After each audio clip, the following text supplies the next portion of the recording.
What's up, guys? Welcome back to the channel with me, Free Tip Scout. How is everybody doing? Very quiet in the chat, so as I always say, don't feel free to wait for me, get involved. Do make the chat as live as you can. Who have we got in here today? Red or Dead. Hello to you, man. Hello to Twitch Gaming as well. Guys, we've got 6 more spots left for you to jump on our Throw Your Hat in the Ring challenge, which is a new thing we do every week on a game called Pooky, which if you don't know, I'm going to bring it up now. This is Pooky right here. It's a sports prediction game, which is really cool, free to play, but you can also put a little bit of money into the game. And then when you do put a little bit of money into the game, or if you're lucky enough to win a Pooky ball, because there are things called Pooky balls in the game, which you need to collect, these ones here, you can actually win them in free to play. And if you do, then you will be able to access the tournaments where they pay out money. So they give cash rewards. Essentially, you use a Pooky ball to predict football games around the world. And then if you are accurate enough with your predictions to finish in the top 50%, you get to win money in the form of cryptocurrency. And every week now, I've started it this week, technically, properly. Every week, you will have a chance to predict my matches on Pooky in the USA League, which is the MLS, right? And if you predict them and you get them 100% correct, you are going to win a limited card from me. So every week, you have the potential to win 1 limited card. And every week, I will potentially be giving away 13 or 14 limited cards to you guys just from predicting my games on Pooky. And so far, we've had 7 predictions made in the USA League. We've got 6 more games left to predict. And if you want to predict them, it's first come, first serve. So if you want to get involved in this, you need to redeem what's called the Throw Your Hat in the Ring Free Tip Scout coupon. If you don't know where that is, then click on the little potato icon with the sunglasses in the chat. So there's a little icon there. If you click on him, it's going to show you the different benefits and rewards we offer on the stream. And one of those is the Throw Your Hat in the Ring, which is 8,500. So you can earn that amount just by jumping on the live streams. And you can also earn it in different ways, by gifting out subs, by following the channel, by subbing to the channel. If you are a sub, actually, you earn free Tip Scout fund coupons at a much quicker rate, which means that you can then get rewards more often. So yeah, they're open. They're open, and I'm ready. I'm waiting, willing, and I'm ready to hear what other predictions we're going to do. Because I want to try and get this all complete. And I want to see if we can give away all those cards today. Twitch Gaming says, I'm fine. Enjoy the small break from Sorare and stuff. Yeah, I like these international breaks for the fact that you can usually find a little bit of time to step away or take a little bit of a break from Sorare and from some other stuff as well that we cover quite regularly when there's no international break. Hello also to Arthur, Fury Sin, and Bodji. Hello to you guys there. So I'm going to leave the Throw Your Hat in the Ring Free Tip Scout Fund coupon. That is open. You can redeem it now. And I'm going to leave it open for the duration of the stream. As I mentioned, it's first come, first served. So once we have all of the games redeemed and everyone's predicted them, that's it. Then it'll be closed, and then you'll have to wait until next week before you can join this challenge again. What we are going to do in the meantime, though, just whilst we wait for another coupon to be redeemed, what we're going to do is we are going to run through the predictions that we've had, and we are going to double check to see whether the odds have changed or not.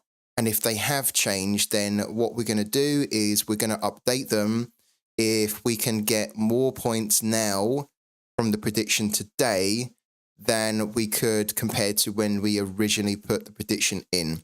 So let's start with New England, Chicago.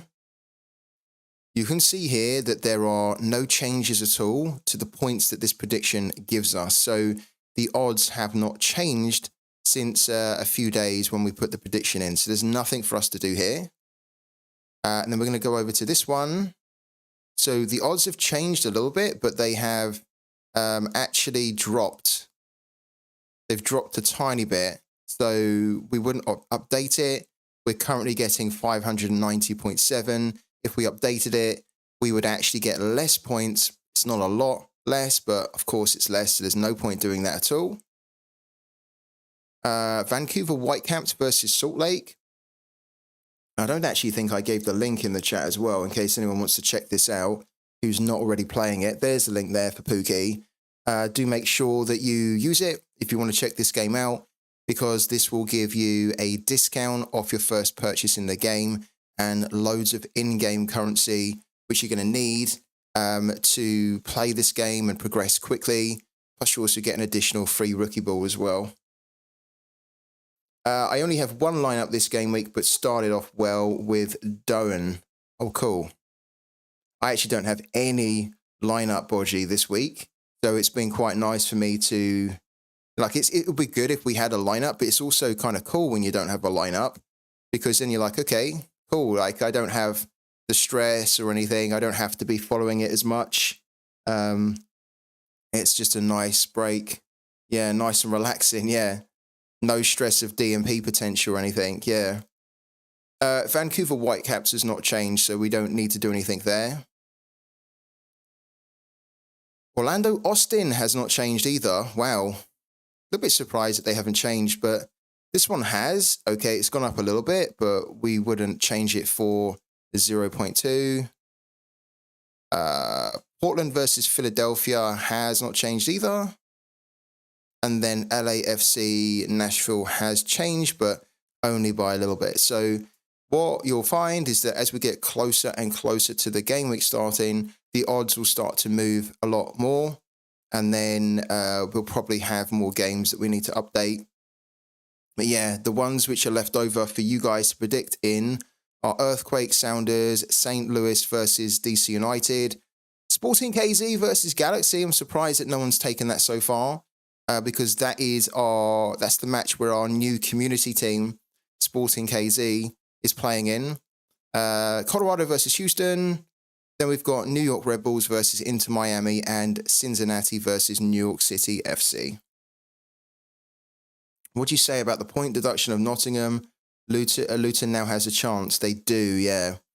They do now have a chance, but I still think that Luton need to win 3 of their next, I think they've got 9 or 10 games. I think they have 10 games left, actually. They need to win 3, in my opinion, to stay up.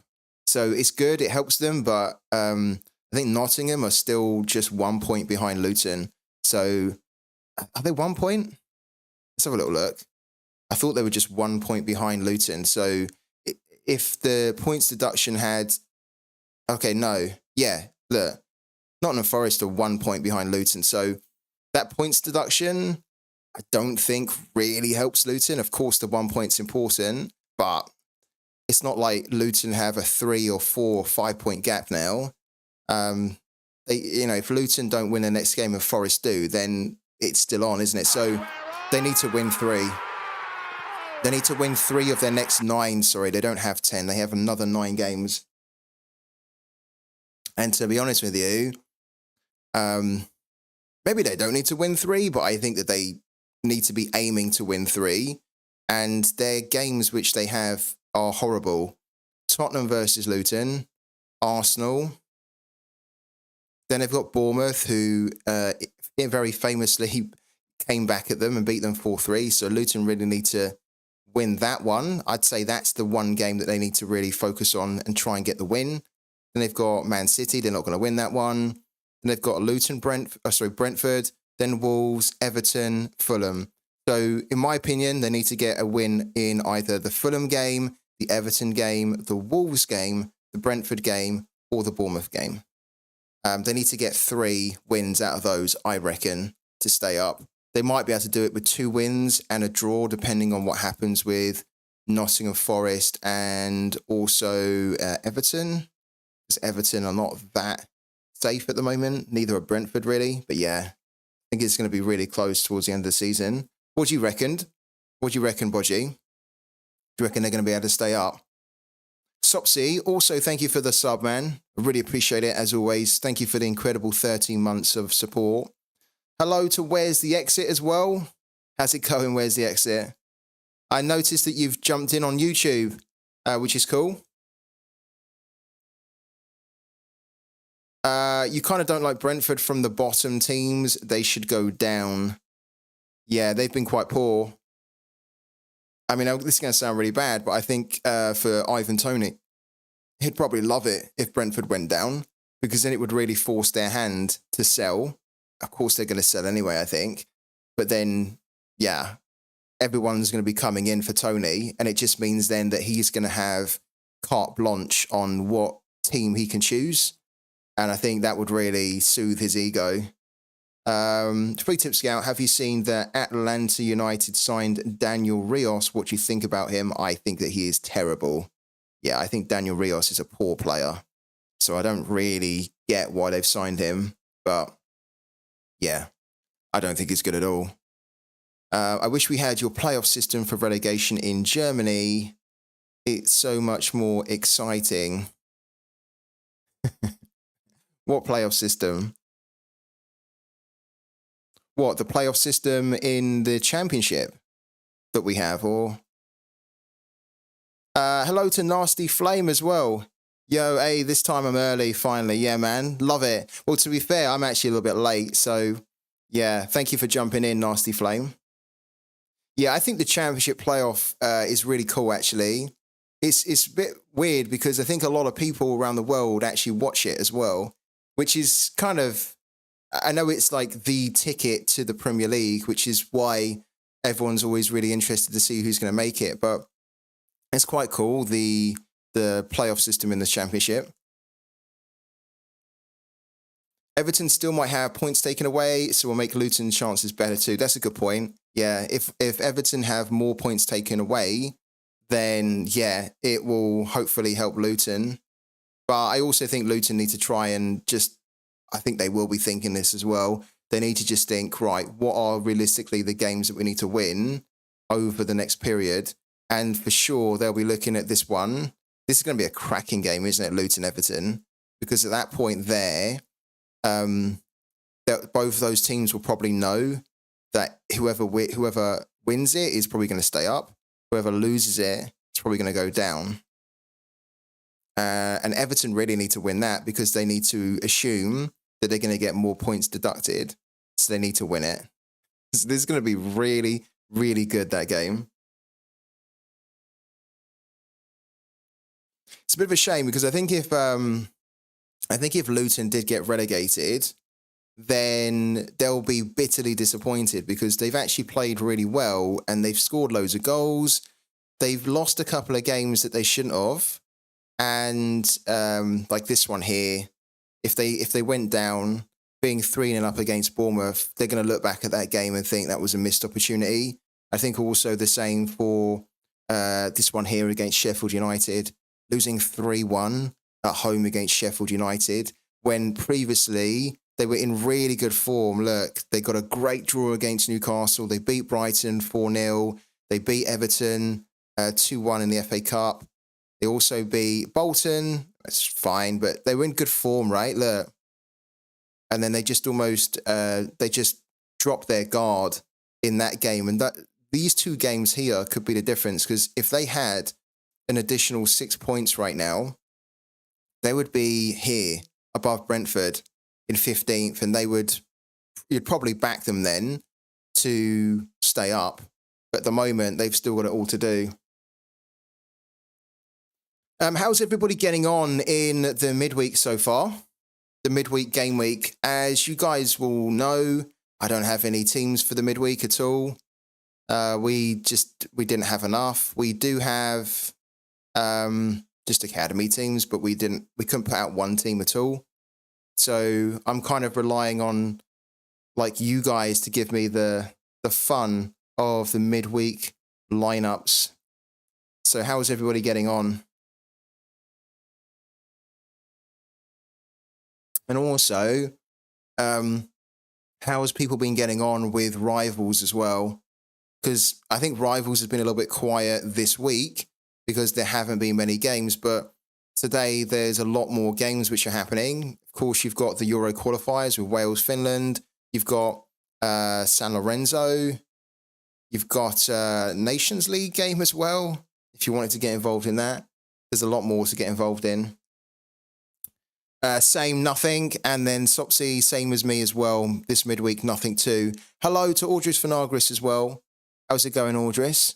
Boji has a Georgian team with Mamadashvili. I'm not even going to try and pronounce those names here. I'm not. I mean, to be fair, there's a lot of them which are okay. But that's actually pretty strong. Is this a Rivals team?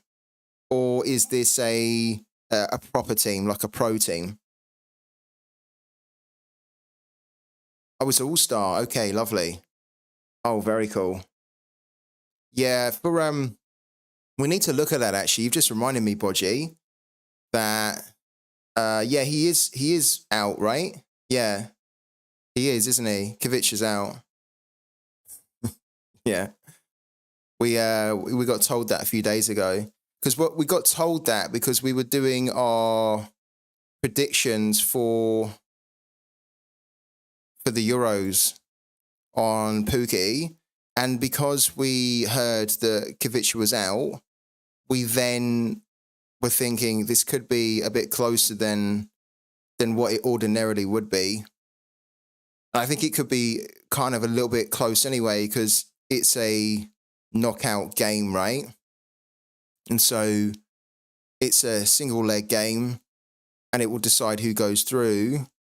So there's there's a lot of stakes on the line, right? Which is why I don't think it's going to be as open. And I think probably Luxembourg will defend like crazy. But yeah, I think I'm still going to go with a 2-1 here. If it was that Kovic was available, I think we would have gone for 3, maybe even 4, but probably 3. Arthur, I opened my rewards from Game Week 457, so I felt like I won something. What did you get? What did you win? 457. What did you win from Game Week 457? And then Red or Dead. There we go. We got your name. Red or Dead said 53rd he is in limited cap to 70 with 1 player to go. My keeper let me down. That's a good position to be in at this stage of the game week, 53rd, because probably a lot of the game week has already happened. Not a lot of the game week, but a lot of lineups have probably already happened as well. How much more of the leaderboard is left to play, Redor? Have you checked it on Sorare data?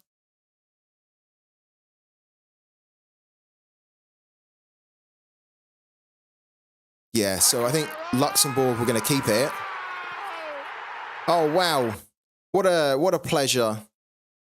Dankeschön, sehr sehr Dankeschön, Mark Gork, willkommen und wie geht's, Mark? How's things? See, it's funny, isn't it, Mark? I speak German when you jump in my English stream, but when I jump in your German stream, I'm not speaking enough German. I need to do it. Sorry, man. I will try and do it more. The next time I can jump in, I'll try and put my really basic German to the test, and I'll try and at least get involved in the German community. Thank you so much for the sub, Mark. I really appreciate it, man. I honestly do.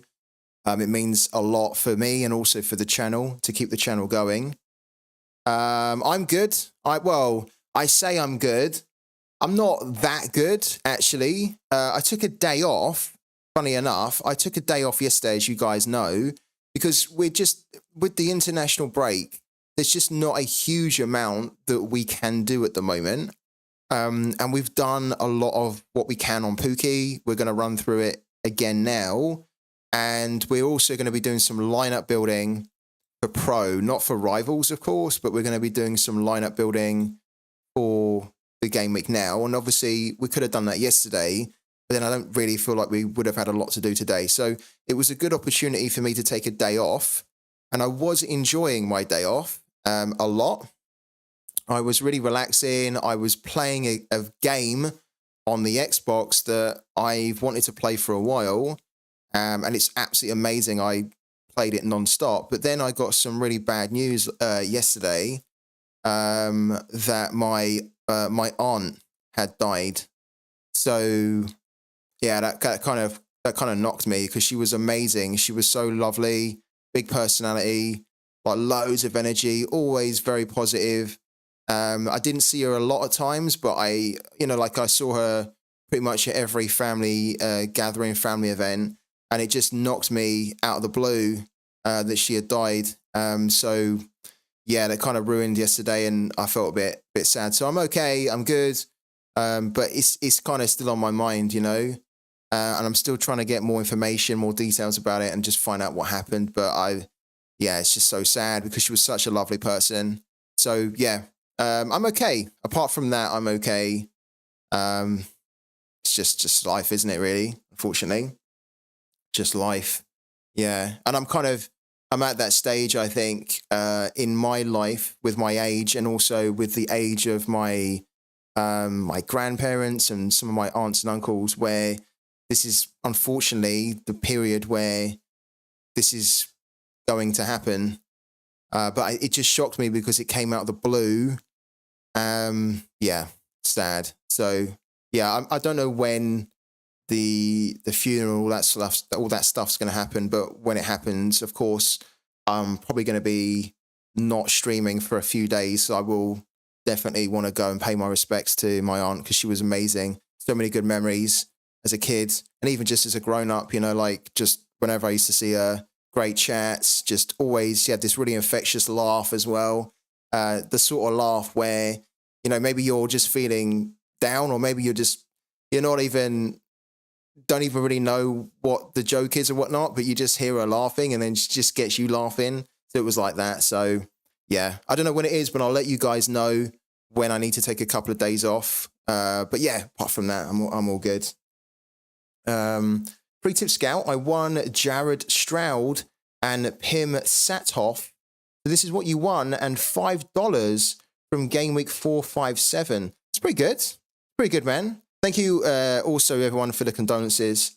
Yeah, thank you. I appreciate that a lot. It's never nice, is it? It's never nice when you lose someone from your family. You know it's going to happen at some point, but you just hope that you always hope that it doesn't happen, but it's inevitable. There's no way to get around it. So thank you, everyone. And agree, yeah, always remember the good times. Got so many good memories of my Auntie Mary. So yeah, rest in peace, Auntie Mary. Definitely. Let's go back to here, because we were just looking at the games for the Euros, and yeah, I think George is fine. Poland, Estonia. I was thinking for this one 3-0. And one of the reasons why I want to go back through these games actually is, I've mentioned it before, but I'll mention it again. At the moment, oh my God, wow, this is nuts actually. Okay, so at the moment, the Euro 24 qualifiers has a total of 32,300 prestige, right? It has the most prestige out of all of these match days this game week. Why is that important? That is important in Pooky because the league, or the match day as they're called, with the highest prestige in a game week gets the biggest share of this overall weekly prize pool. So the most amount that you can win from any one of these match days at the moment can be found in the Euro 24 qualifiers. And as you guys saw, there's only, excuse me, there's only 6 games in here. So for very few games, you have the potential to win a huge amount from this match day alone.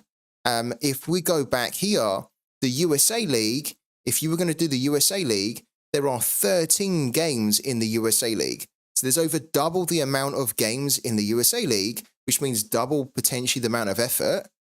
However, it's not going to offer it's close to, at the moment, it's not going to offer the most amount of the share from the weekly prize pool. It's in here. So that's why I want us to have a really good crack at the Euros for this game week. And I also want us to hopefully do really well here. We go into the Euro 24 here. The rewards, look at that. Oh my God. I don't think I've seen that before. Whoever wins the leaderboard in the Euro qualifiers this week is going to win 317.49 Matic, which I think is about £300 or so. It's close to. That is a lot in Pooky, because usually first place will get around 110, 120 maybe. Of the Matic, but 317 is mega. And then, of course, that filters down to the rest of the positions here. So, look, getting into the top 20, well, top 15, will net you anywhere between 32.16 Matic, that's the low end, to 45.54. And keep in mind that the lowest cost Pooky Ball is 25 Matic. So if you finished 15th, you would win basically enough to buy another common ball straight away and still have some Matic left over to potentially either bank, take it out to your, so cash it out, or go and buy a sticker pack, for example, on the next drop. Really cool. Free tip Scout. Habe nicht mehr genug gut haben. I do not have more. No, sorry, I do not have enough to. I do not have enough. What? Will denn nur damit ich 1% mehr Collection habe. Okay. It's cool though. I kind of understand it.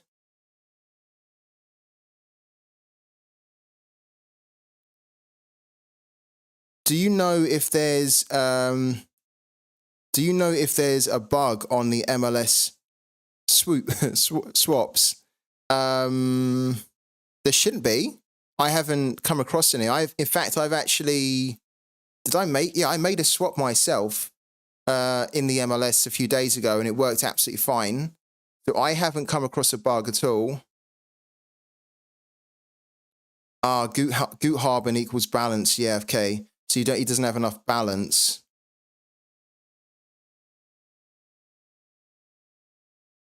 Interesting. Yeah, I need to practice my German a lot more. Thank you for that, Mark. Can't swap because they've opened it. You can't swap your MLS cards because they've opened it. Let's go into it, right? So I'm not aware of a bug. So if we go on to March the 22nd, right, to the 26th, and then we make sure that we have this unticked, unselected, so we can see all the competitions in a game week, what you'll then see is the MLS Amateur. And then if I want to swap in the MLS Amateur, I can make a swap here. I'll say that I want to swap Ramiro Enrique. So let's just do it, for example, just to show you. And then we're going to bring in somebody else who's a Costa 40. Doesn't really matter because we're just going to do it just to show you. Let's just do him. Doesn't matter, actually. Confirm, right? And then we're going to make the swap here. Where's the exit? And it should work. Okay, there you go. So yeah, it works for me. It works for me. Welcome to the real world. Hello to Go Giovanni. Thank you so much for the follow, man.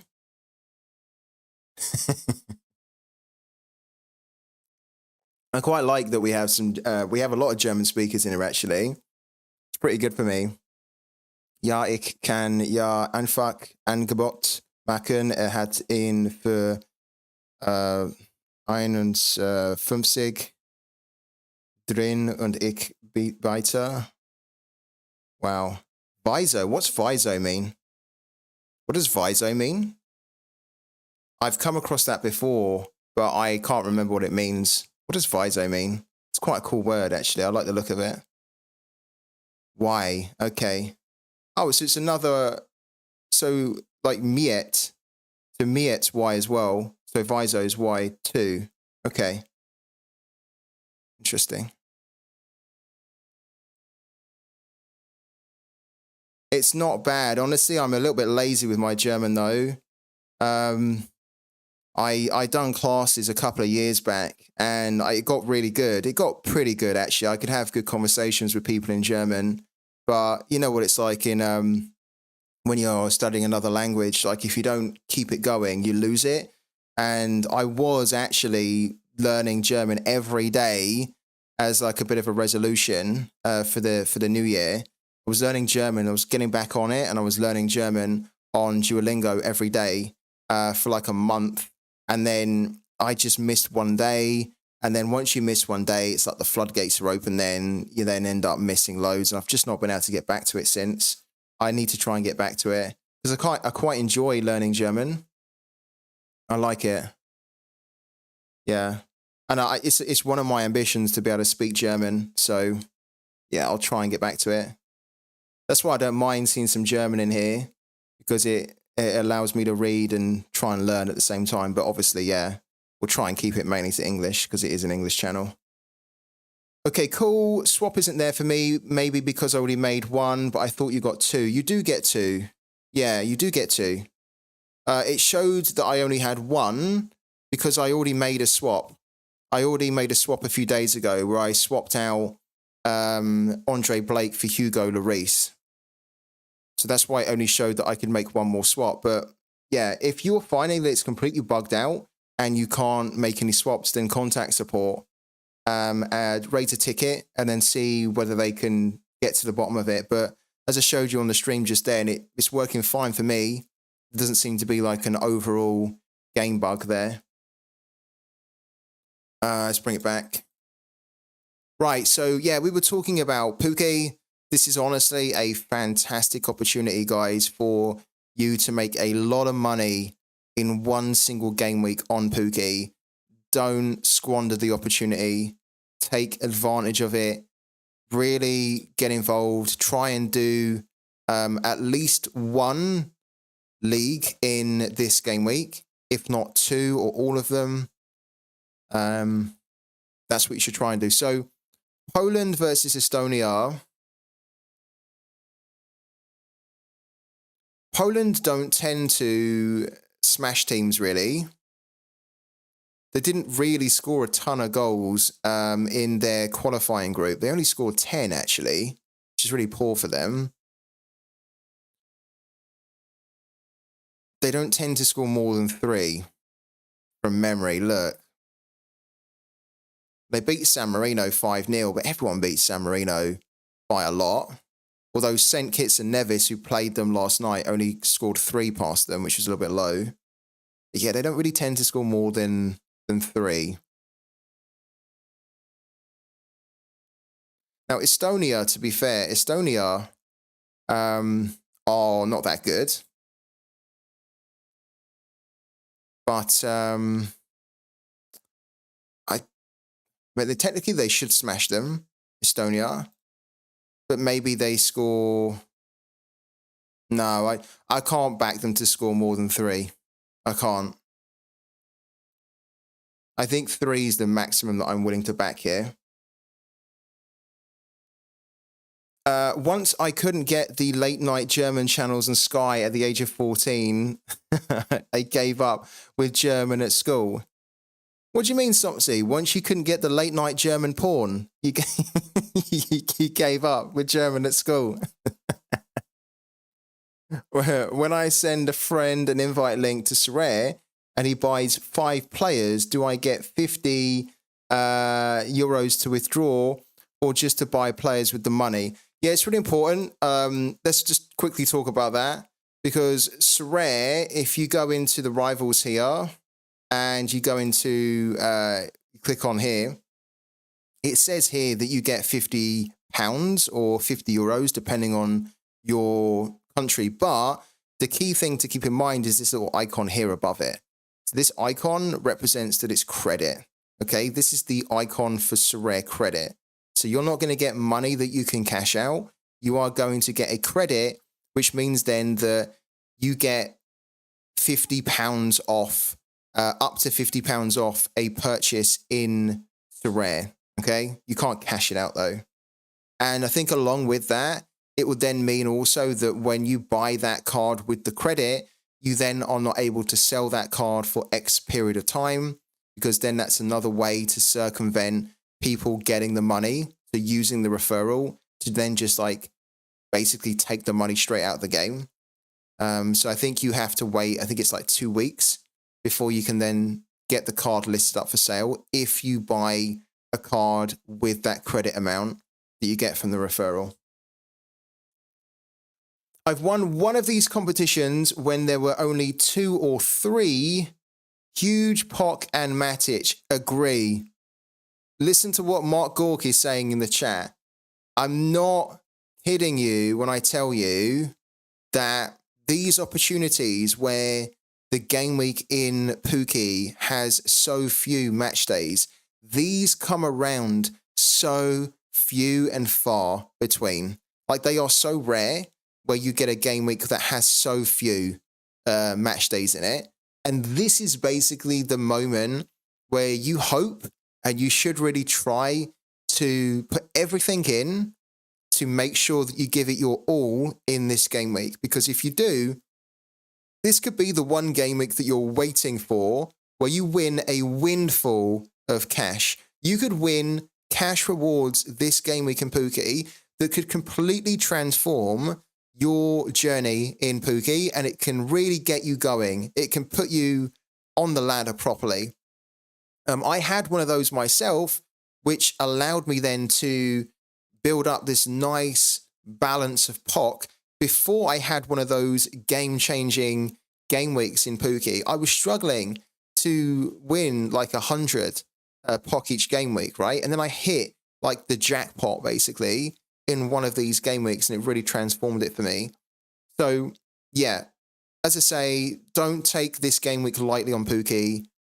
Do your research, try and put as accurate amount of predictions as you can, no matter what competition you enter.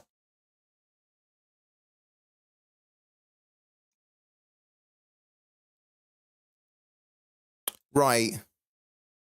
We went for 2-1 for Greece versus Kazakhstan. I don't think I want to change that.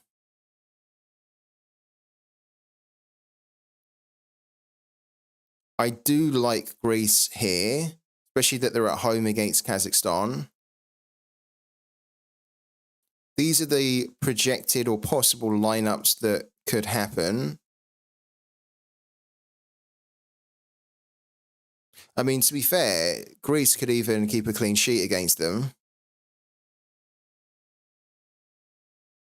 So Greece could squeeze out like a 1-0 or something. What's the odds for that? Let's check it out.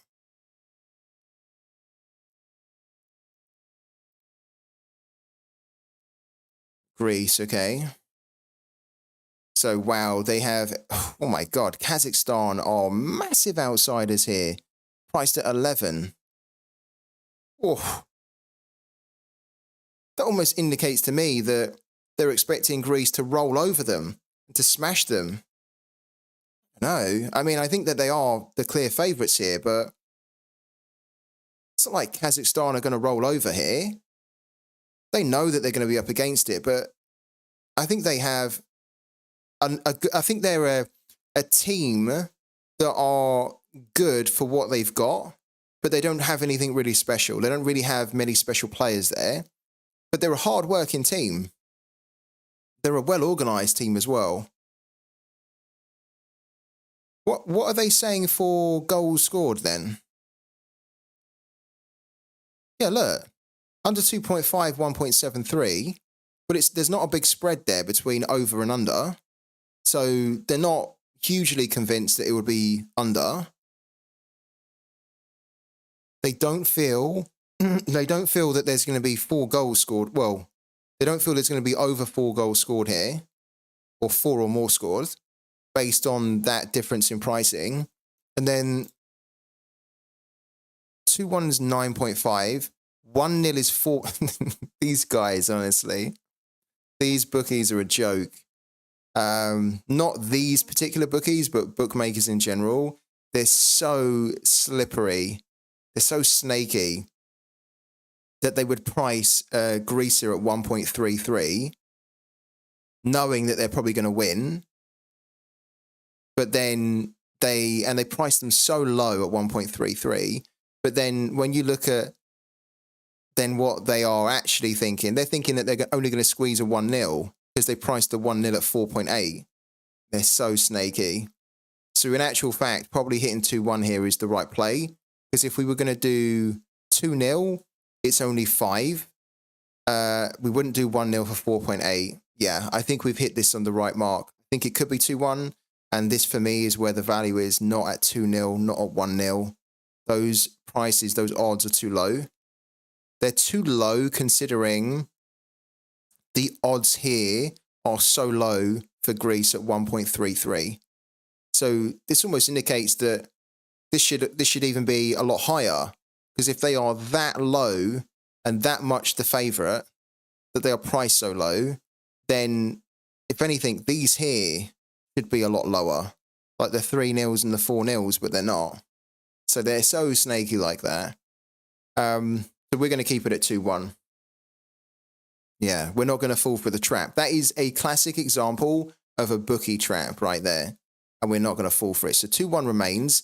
The one game here that I'm not overly convinced on is this one here. Bosnia, Ukraine. We put 1-1 in, and I don't actually know why I put 1-1 in. Because I think that this is probably going to be over 2.5. I just don't think I can decide whether it's going to be 2-1 to Ukraine, 2-1 to Bosnia. Maybe we need to do a 2-2 here, just to cover off the draw, and over 2.5 one way or the other.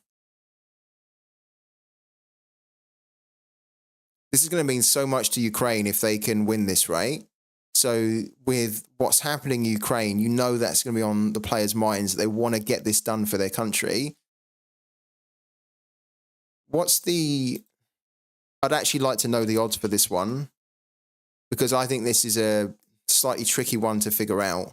But if you look at the form of Bosnia as well, they're such a hit and miss team, but it's also why it's difficult to put them as a draw, because they don't draw. Look, they didn't have any draws in the 10 games that they played during qualifying.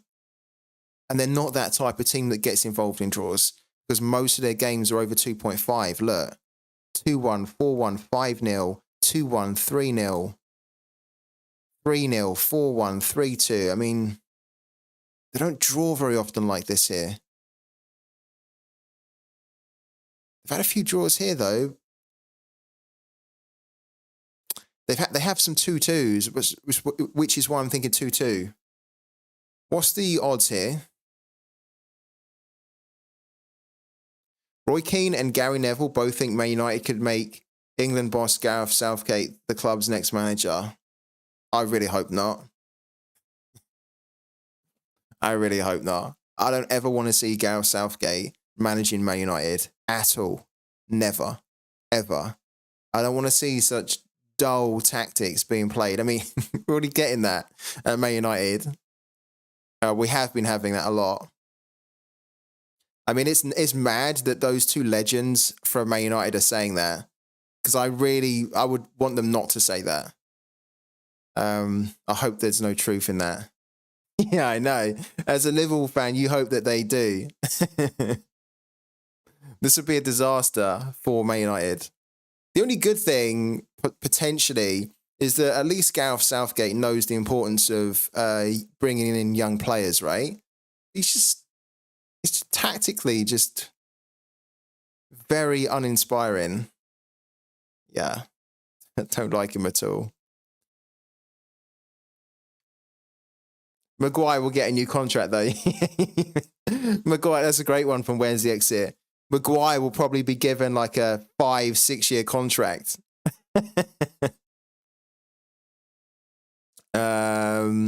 Right, where's Bosnia? Look at this here. So Bosnia are 3.5.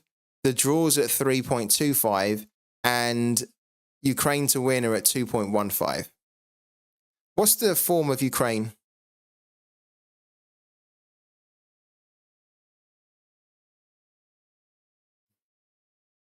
I actually prefer Ukraine to... Oh, look at that. I do prefer Ukraine to Bosnia. I just don't know whether Ukraine can actually go to Bosnia and get it done. Which is why I'm edging towards the draw. Look, they have a good record against them, though. Let's bring this up.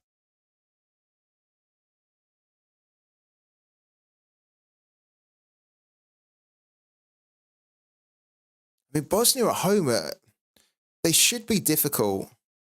They should be tricky. As it's not going to be a war. Maybe we do 2-1 for Ukraine. That's more like an emotional thing for me, where I'm just thinking their emotions will be quite strong. They want to try and do this for their country that is being ravaged by war. It'll mean so much to Ukraine. I feel like they've got that extra motivation to get it done. And they're also kind of in pretty good form.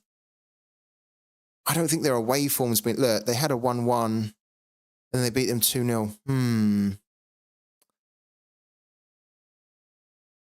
Right, let's look at it. Where's it gone? Not that one. Here we go.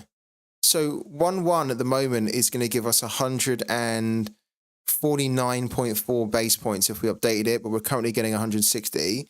If we done that, we get 190, and then if we done that, we'd get 481.4. Guys, what do you reckon here? I think I maybe need a little bit of inspiration from the chat. What we reckon in for Bosnia, Ukraine, because I'm undecided whether I do something like 2-2 or 2-1 to Ukraine. We've currently got it on 1-1, and I don't think that's correct, because I think that there probably will be over 2.5 goals here. They say under. Oh, tricky.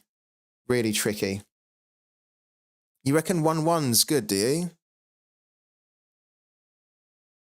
I feel like 2-2 is a little bit too open, given that it is a knockout game. Maybe it goes to 2-2 in extra time.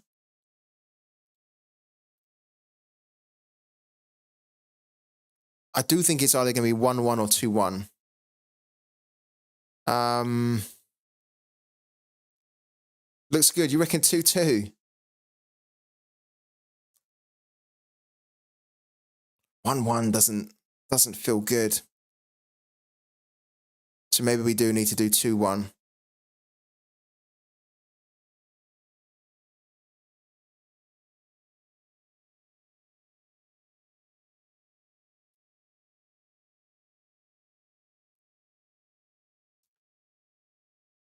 The other thing to keep in mind is that the scoreline is for 90 minutes only. So, you know, like in Sorare, where your players will score, if it goes into extra time, they'll still score points for you, right? It's not the same on Pooky. You are predicting a score for 90 minutes here.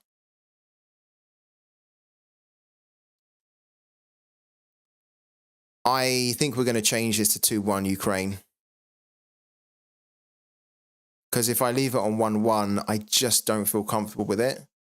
And so I feel more comfortable with this. Yeah, I feel more at ease when we do 2-1. So we've got a 2-0 here as well. We could leave it on this ball, couldn't we?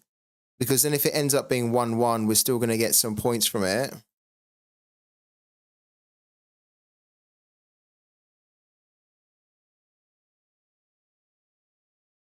Yeah, maybe we leave it on this ball, but we just update it to that. Let's do it. Okay. And then we've got Israel versus Iceland and Wales versus Finland. Wales versus Finland, we're not changing at all. I think that is actually going to be a 1-1. And we've got a pooky ball here with a Wales sticker on it, giving us a massive boost there of plus 46.12% because it's a rare one. And then we've also got 1-1. So if this is 1-1, we're going to hit 466 points, which is a ton. So that one remains, but then the Iceland one, I also think 2-1 here. Iceland have enough, I think, to score, but Israel at home with the players they've got should be able to edge that in a 2-1. I'm happy with that. It's going to be very competitive.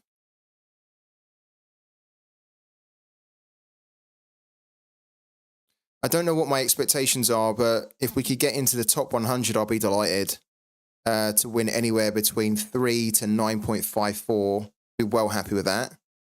But of course, if we can get even higher, that'd be amazing. But yeah, top 100 in the Euros would be brilliant. Absolutely brilliant. We haven't had any more coupons redeemed for the USA League. So again, just a reminder that you can predict my games for the USA League this week.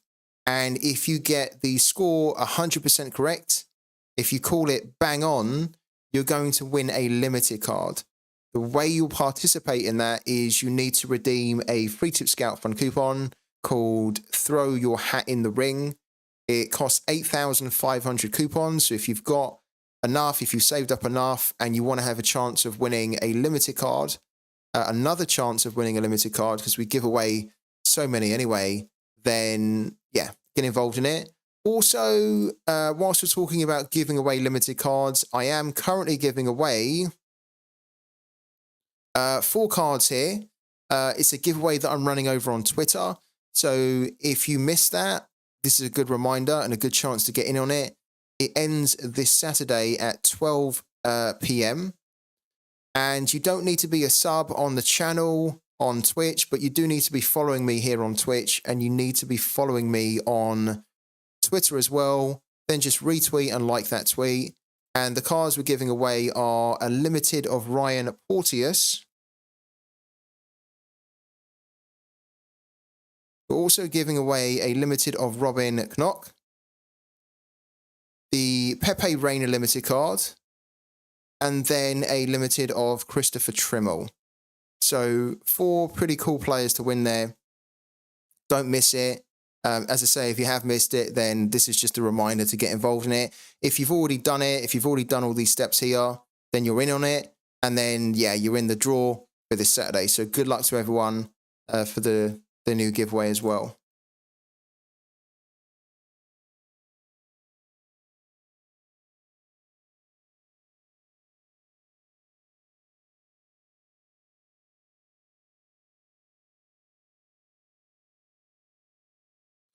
Right. I've brought in a couple of players this week since we last streamed, and I've brought them in so that they can help me to compete in the MLS Specialist, and also they can help me in Cap 220.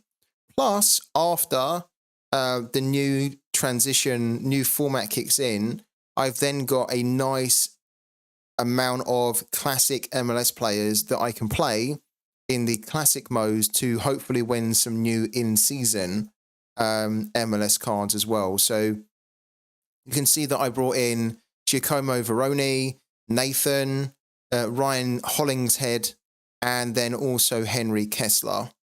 And what we're going to do now is I'm just going to figure out where I really want to play them.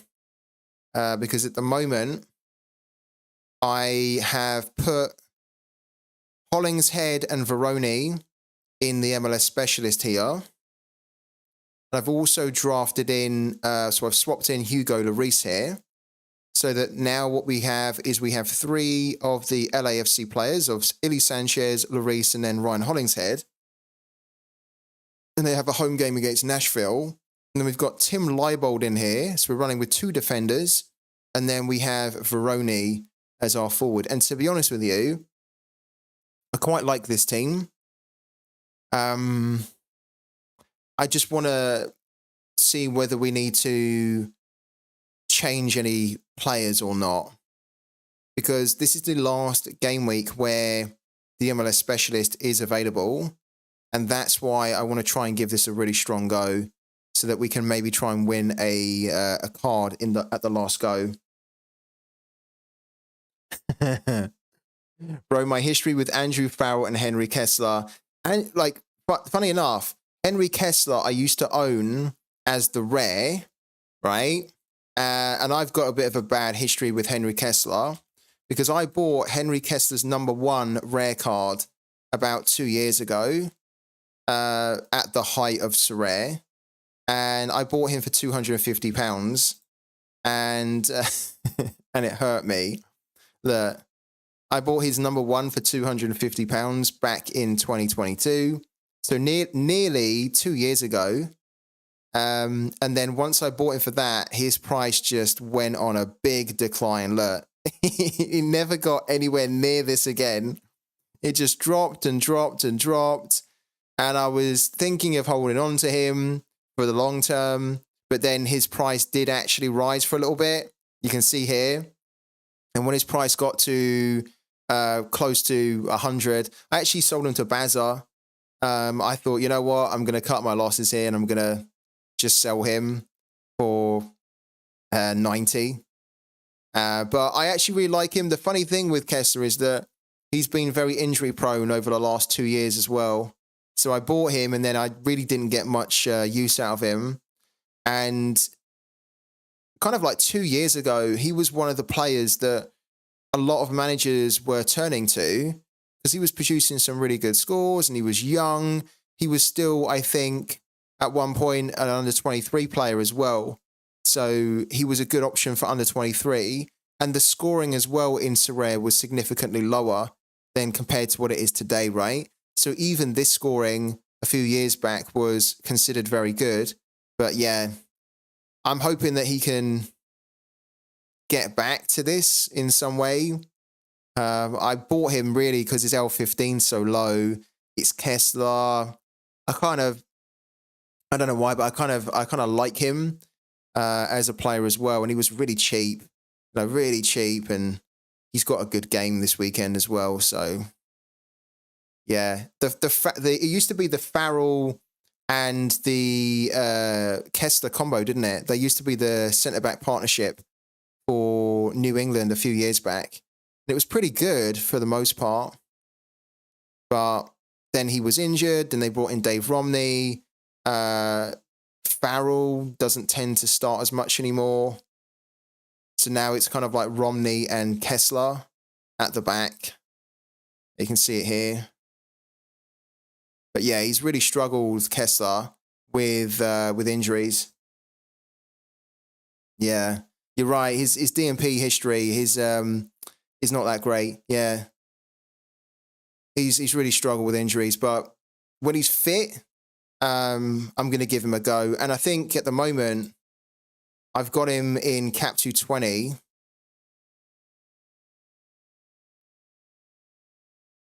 Because I don't think this team's going to do that good, because we have Willie Agadar. Depending on it, like, for example, if Johnny Russell's injured and if he's not able to play, then Willie Agadar could actually play. So I'd be interested to check that now.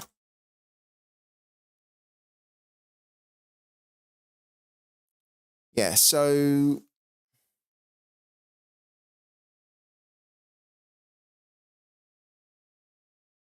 interesting. Let's actually have a look at some of the projections for the weekend.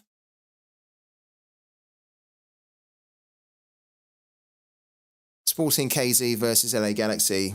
We need to look at this for our community team as well.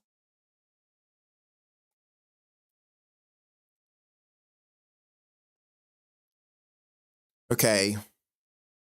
So Fontas at 70%, Leibold, and then look, Polido, Shaloy, no Johnny Russell, but also no Agadar. So Afrifa, sorry.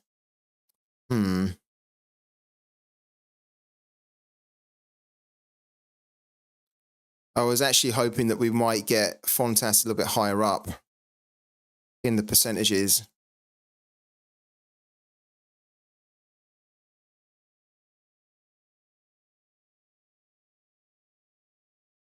What's the situation with Fontas?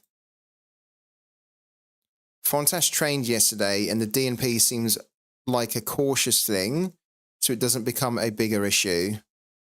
I expect him to start. Russell tweaked his ankle in the 55th minute against San Jose and got subbed off, which is what we know. He was pictured in training today, but based on his past injuries and that Vermees seems to want to not exasperate any injuries, I would expect Freefer to start.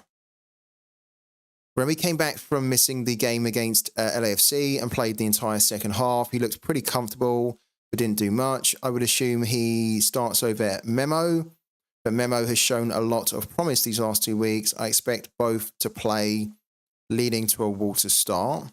That doesn't really affect us, but it's useful to know. And then Shaloy showed up on the injury list, surprisingly, last week and ended up playing. He was down for a hip injury and didn't take corners, most likely because of that. I expect him to play again, even after a poor showing against San Jose.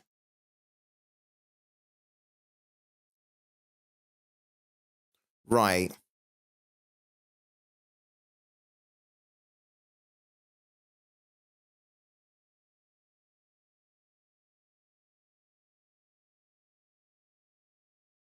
Okay. So let's take it to our community team here. Thank you to Sir Cresta for the sub, man. Thank you so much. See you. Thank you so much, man. I really appreciate the support.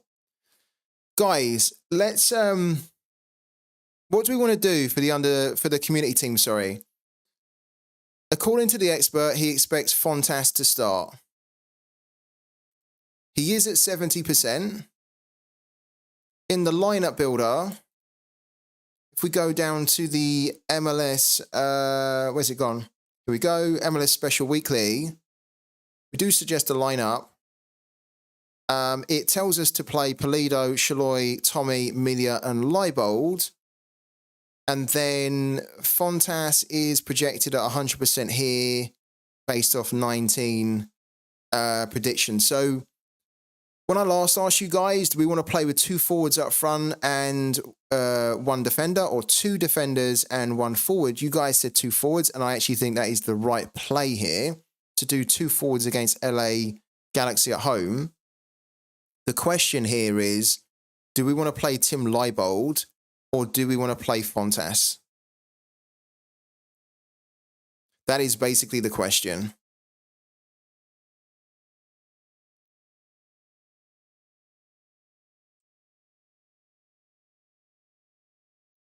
I'm putting there's a question for the whole chat. Because it's your team at the end of the day, guys. It's the community team, so I won't make the decision. In fact, you know what?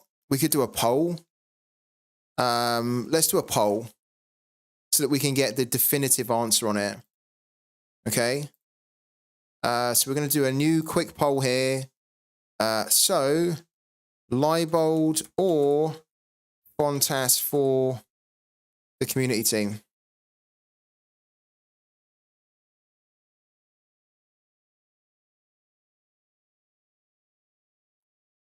We could do both, yeah. If we took out one of either Pulido or Shaloy, but I think we should probably keep those in, if I'm honest with you. All right. Going to give you guys 2 minutes for that one. You can vote right now. Please do vote.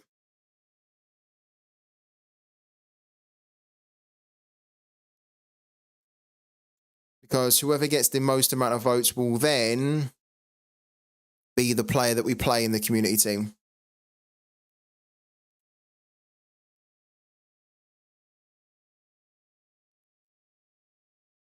We can't do anything about Tommy. He's our only midfielder in Sporting KZ. We've got 2 forwards, and I think that's the right play. It's a case of Fontas or Leibold here. Oh, it's very close as well. Guys, it's very close. So make sure you get your votes in here. I'm watching the results at the moment. It's a real close one, this. So again, you can use free Tip Scout Fund coupons to give yourself an additional vote. Bring it back up in here. So we're basically voting as to whether we play Tim Leibold or Fontas. They both have an A pick score. Fontas does better historically at home compared to Leibold. They both have the same opponent score. They have roughly the same matchup indicator. Leibold actually has pretty good L15 ceiling. In the L40 ceiling, Leibold also has quite a good one. Fonta has good too. And at the moment, the expert is projecting for both to start. He's put Fontas at 70% cautiously. He expects him still to start.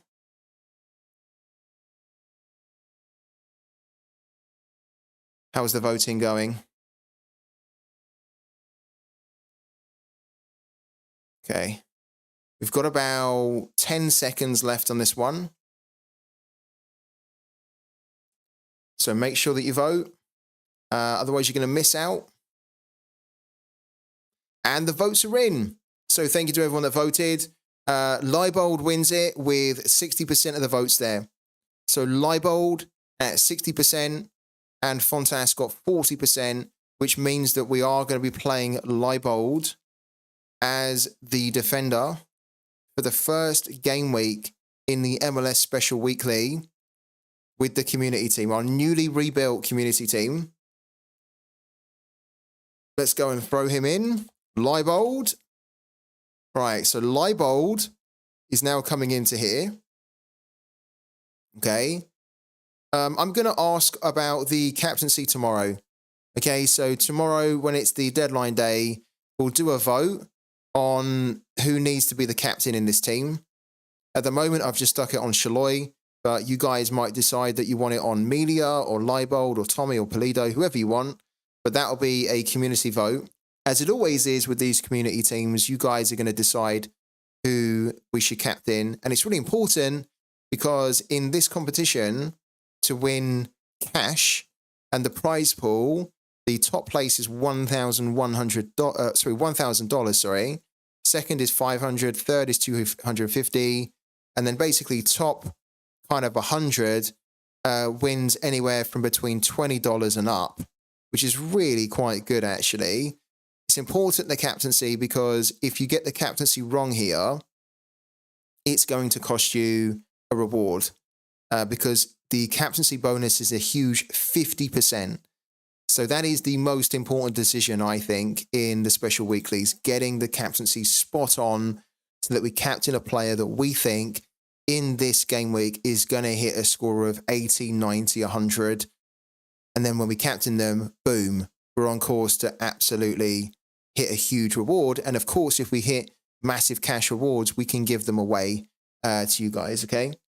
So we're going to come back to this tomorrow. What that means is that because Fontas is now not going to be played, I am actually probably going to play Fontas now in here. I'm going to take a gamble on him because he's so good that if he does start, he could deliver a really good score. What are my other options though, actually?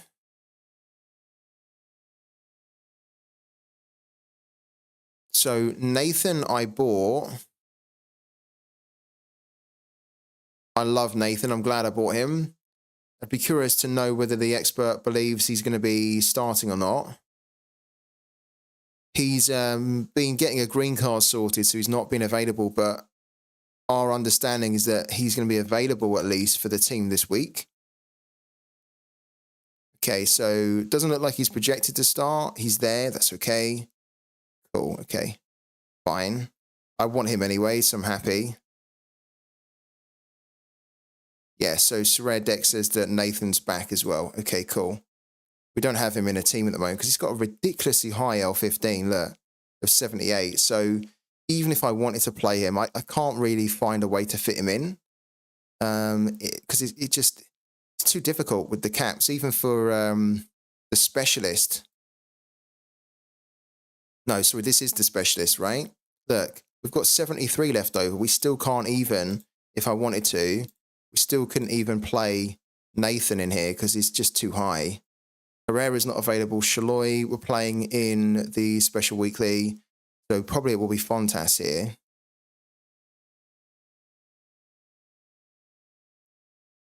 Yeah, it will be Fontas here.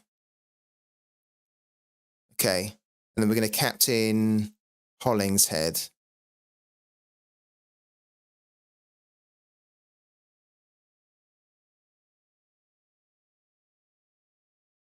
Right. We're going to put this team into the lineup builder. And we're going to see how much it scores, like whether it's considered strong or not. Let's get rid of that. In fact, we'll come back to that in a minute. Let's go to the MLS specialist here. Okay, and now let's throw in this team that we've just built. Okay. So Lloris in goal, then Hollingshead,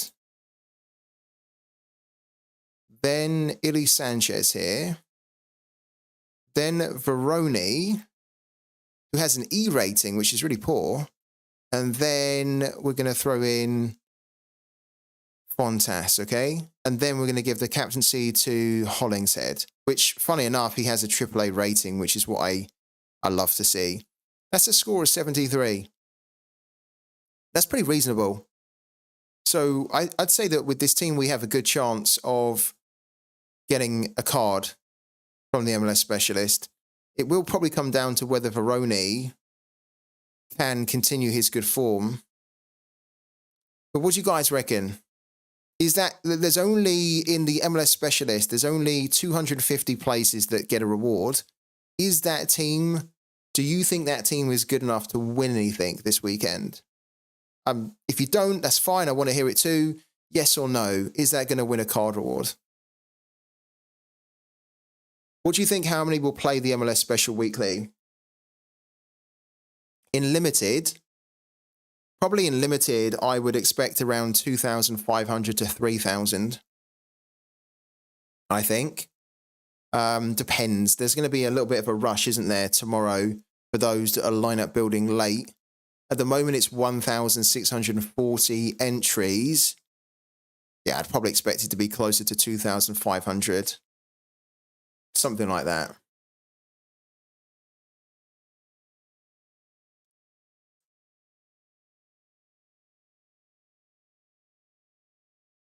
You're not competing in it, Mark. You just sold Paintsil. How much did you sell him for? I bet you got a really good price on him, didn't you? Because he's a player that is in demand right now. Yeah, I think I am going to risk it, yeah. We don't have to, Connor. You're right, we don't have to, but we just read what the expert was talking about, and the expert actually believes he's going to start. He's put him at 70% on Play Sharper to be cautious, but it's the last chance we have of the MLS specialist, and we might as well risk it for a biscuit. Like, we could put in somebody else who's not as risky, like a Quinn Sullivan, but it's not going to really give us the scoring that we need. Whereas Fontas with a home game, if he does start, which I think he will, he could hit us a really big score, which we're going to need in the specialist. Yeah. I think it's worth the risk, really. Hello to FBL Thinker. How's it going, man? Crazy day today. How so? Champ America hasn't got many entries at the moment in Limited. You know what? I haven't even looked at that. It's a good point. It probably wouldn't, though, would it? Yeah, 1,753 is not bad. But in comparison to the Limited cards, yeah, that's really quite low, isn't it? Because everyone's shifting their America players over to the MLS Special Weekly, mainly. But then also the MLS Specialist, this is the last chance that people have to win anything from it. So if you had enough players, right, if you had enough teams, then you could definitely it'd be 100% worth throwing in a team in Champion America because you've then got a great chance to win something. Like we always say that if you can get around 10% of a basic chance from the number of rewards versus the number of entries, then that's the ratio that you should be looking at, 10% or more. And it's significantly more because there would need to be like 6,500 managers that have entered a team into the Champ America for you to get a basic chance of 10%. And at the moment, there's 1,756, but there are 650 rewards. So, yeah, it's pretty amazing. It's incredible, isn't it? Yeah, it's a 1 in 3 right now. It's ridiculous. Very good. That will change. We know it will change, and there'll be more people that will be jumping in. But even if it gets an extra 2,000 people that jump in before the game week starts, that's still going to be like almost like a 1 in 2 then. That's still going to be very low compared to the number of prizes in there. So this could actually be the type of competition where if your America team scores really low, you'd still be able to win something because there just wouldn't be enough people in there. One to keep an eye on. Yeah, unfortunately for us, we won't be able to compete in it. Well, we could compete in Champion America, but realistically, that would mean that we'd have to sacrifice our Cap 220 rare team because we've only got one other starting goalkeeper of Brad Stuver, which then means that we would have to shift these guys out of 220 and place Stuver in there with these guys. And I don't think I want to do it. It's a little bit of a shame, actually, we don't have enough players to put out for this one because it is probably going to be a game week where you'll win something for very little.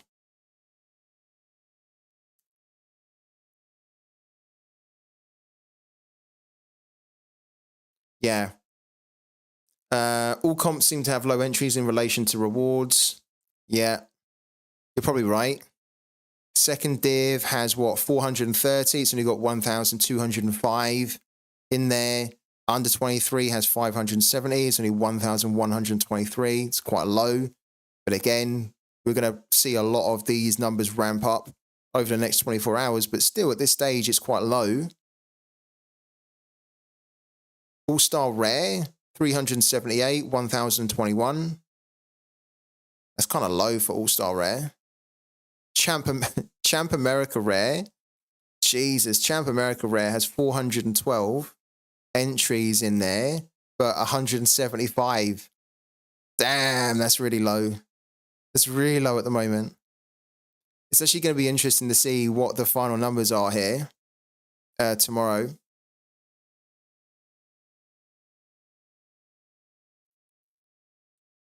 Yeah. I mean, the MLS specialist at the moment is incredibly crowded. Yeah. If we had another goalkeeper, then I'll be honest with you, I probably wouldn't be playing MLS specialist. I'd probably be playing this here based on the ratio because there's only 250 rewards here, but there's 2,021. There's 650, and most of the prize pool, to be honest with you, most of the prize pool is going to be new MLS cards as well. Look. Which is what you're going to be winning in the MLS specialist. But you've just got a significantly better chance to win in Champ America at the moment. But yeah, we don't have a goalkeeper. We don't have an additional one. And you guys know that winning a rare card for me is more important than winning a limited card. So we're going to... How many is in Cap 220?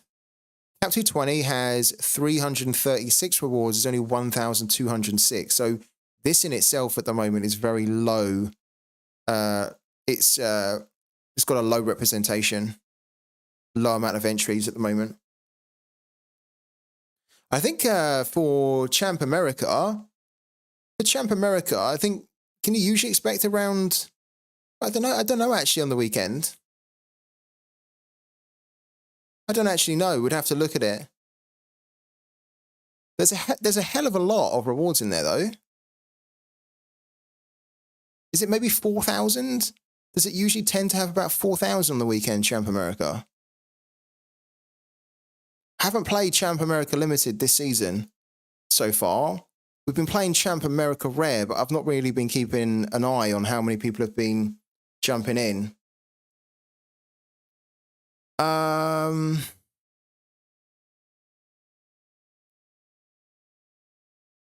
Free Tip Scout, so Cap 240 or Champ America? Champ America, yeah. With that team, you've got Champ America. Champ America, man. Defo.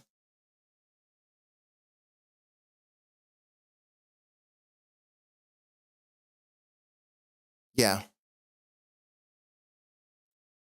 So if we had, for example, another limited goalkeeper, then we'd take this team out of here. Hold on a minute, not this team, sorry.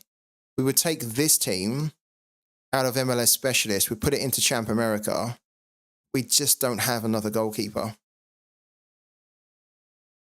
And I do want to compete in Cap 220 Rare. You can see that we've got a Cap 240 Rare too, but this is a complete throwaway. It's not going to win anything. Farrell's not going to play. Pinares will probably play, but off the bench. Brent Kalman won't play. He doesn't even have a game.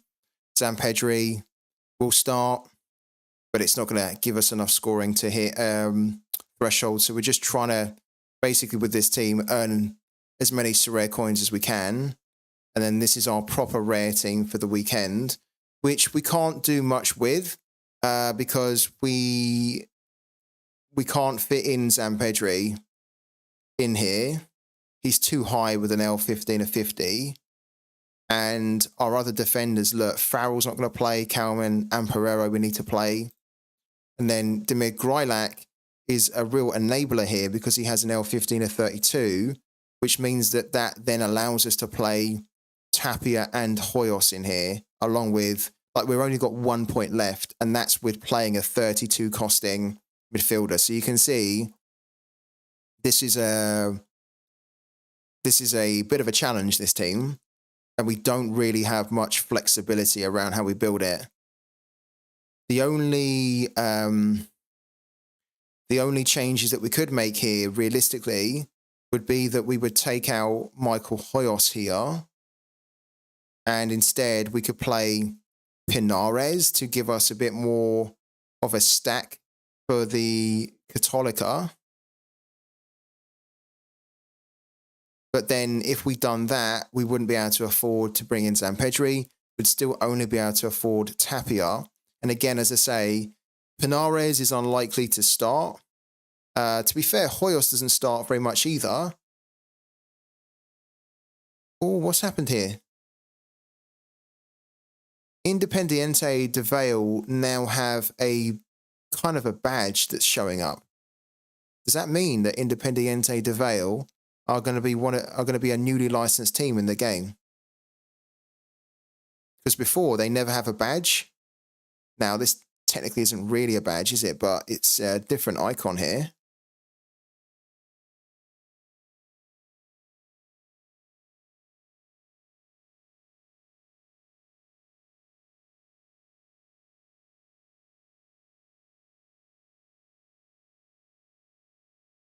Okay.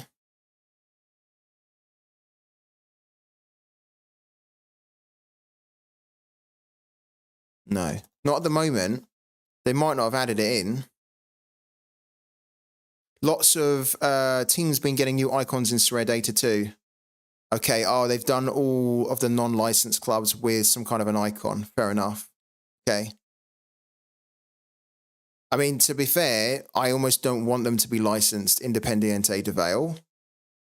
If they did do it though, there's probably only one reason that I would want them to have a full license in the game, and that would be for Kendry Pays. So that then people could go and get this 16-year-old wonder kid who is joining Chelsea in, I think, 2026 or something, when he turns 18. But this guy's brilliant. And if, of course, they were able to start minting cards for Independiente, then we'd all be able to get our hands on a Kendry Pays if you could, of course, afford him. But I'm also kind of happy that if they don't get the license for Independiente, because at the moment, it means that they can't mint any more cards of Michael Hoyos, and Michael Hoyos only has 51 rares.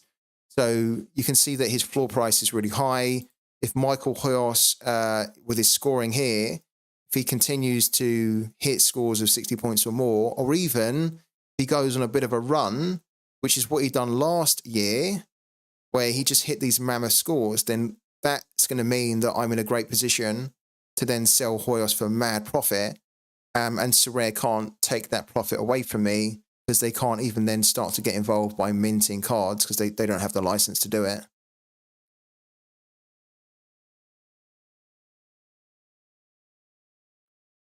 I'd like to see what the lineup builder tells us here. Let's save that one for now. And then let's go to Cap 220 Rare and suggest a lineup. So it's going to tell us to do Tim Melia, but of course we can't do Tim Melia. If we had another Tim Melia, we could play Tim Melia and then we could play Zampedri in here, and that would make sense to play Zampedri as the captain in 220. But of course, we've only got Tim Melia for our community team. So if we discard him, it's going to rearrange it. Stuva now comes in, and then it throws in Panares, but we would not do that because Hoyos is a player that is way better off the bench and could even start in this game as well, given his form. It has a score of 79. It's telling us that we should captain Amperero, which kind of makes sense because he's a starter, but at the same time it doesn't, because Amperero does not really have the ability to hit a score of 80 points and above. So you don't want to captain a player like that. That's why I'm going to be captaining Hoyos here, I think. Even if it means that he might not start, he has the potential to still come off the bench, score a goal, and still do very well in his AA. Ideally, I'd like to captain Tapia, but Tapia, I think, is still a little bit unclear whether he's actually going to start. He has started the last two, but I don't think he's a nailed-on starter at the moment. And he's the type of player that can come off the bench and do something, but he's not as effective off the bench as a Hoyos. He really needs to start. When he starts, he does okay. His AA is not too bad for a 22-year-old, but he doesn't quite have the same high end as a Michael Hoyos here, unless he does something like that, which I don't think he has the form at the moment to do. 5 America cards have landed.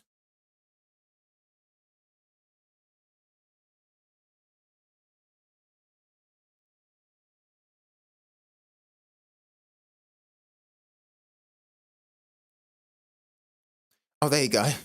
We were talking, weren't we? Is it? No, okay. 5 South American clubs have landed on the market. Gymnasia, Racing Club, River Plate, Rosario, and then for Chile, the new Universidad Católica. And then expect more South American launches soon. So who knows? Maybe we do get Independiente de Valle. So yeah, there's new cards up on the market for mainly Argentina players here, with also Católica. Let's have a quick look.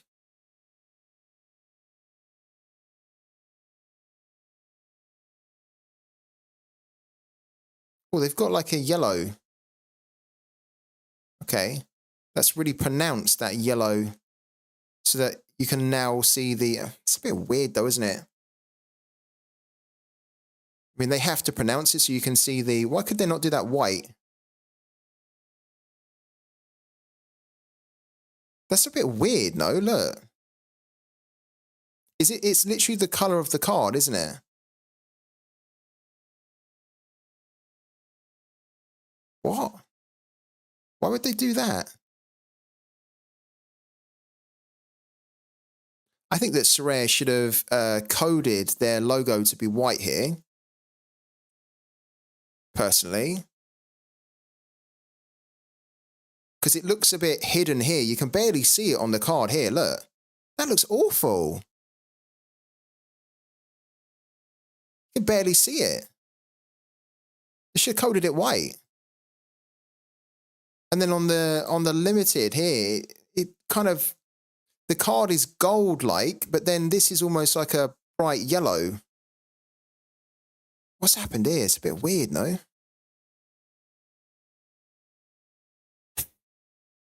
Good old Sorare. I mean, you'd like to think that the company would want to try and make their logo slightly prominent. Because, you know, it's their cards at the end of the day. It's their branding. Just think that this looks a bit bad from a branding perspective to have your logo basically hidden, or it doesn't look like it's deliberately hidden. It looks like it's a bit of a mistake with the design. Bit weird. Yeah, the neon yellow is so weird, no? Because I like the color of these cards. I like the fact it's got a bit of a golden feel to it. But then this isn't the right color. This doesn't really go with the card. This should just be white. So bizarre. Why they had to launch now. Zampedri will lose. Season bonus in this week with low competitions, everything. I know. Yeah, it's classic, isn't it? It's a classic that this is probably a good week for guys in Champ America to hit a good score because there are very few games happening, and then they launch them. You can put it together yourself. It's not a surprise, really, and it's not a coincidence. Yeah, or they could have done it black as well, couldn't they? They could have done it black, but given that most of the other text on the card is white, look, could have just done this white. I don't understand why that's like that. Very bizarre. Maybe you like it, and if you do, good, but I just think that it's a bit of a strange one from Sorare. Where's Zampedri? I don't actually think it makes it. There we go.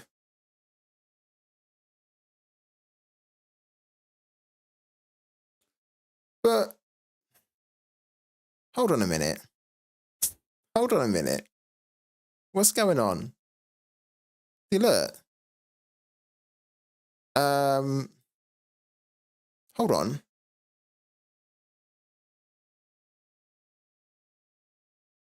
So I get it that they don't have the full license for the league, so they're not going to put like a league logo there.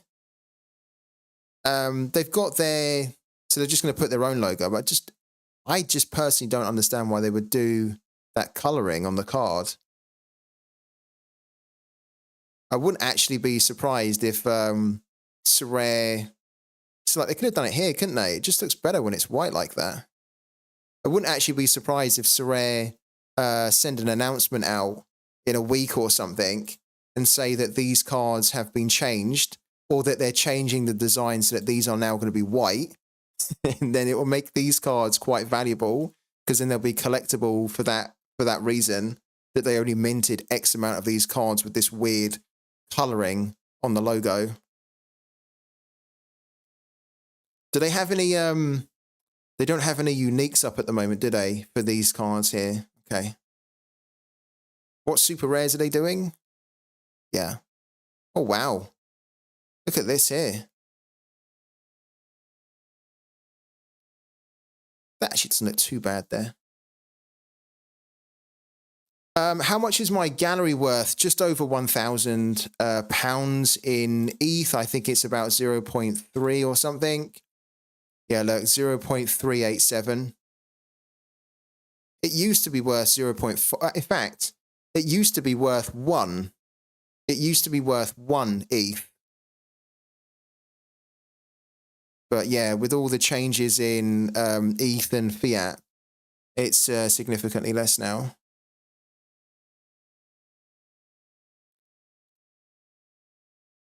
So now if we go back into here and we look at our Cap 220, what I'll now see is that my cards have decreased, haven't they? No. Okay, so there's not been any cards minted for Tapia then at the moment. What cards have they minted?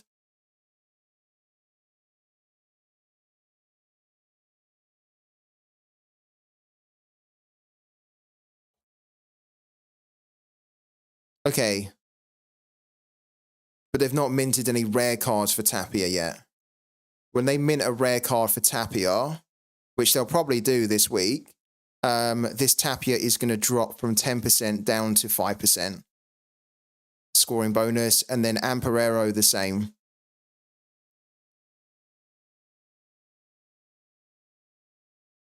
What was the... How much do we have on Zampedri here?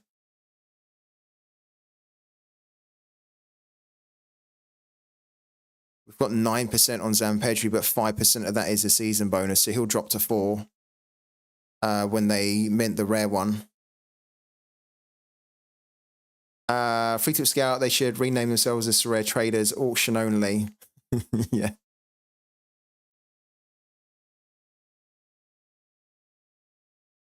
I mean, I said that I don't like these cards at all. I mean, does anybody actually like... does anyone actually like that? I just think it's a really weird design choice to have it a color that doesn't really go with the rest of the card.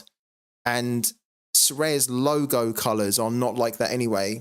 Sorare's logo color for that symbol is white. So they could have just put it as white. And then it just would have looked pretty good on the card. Personally.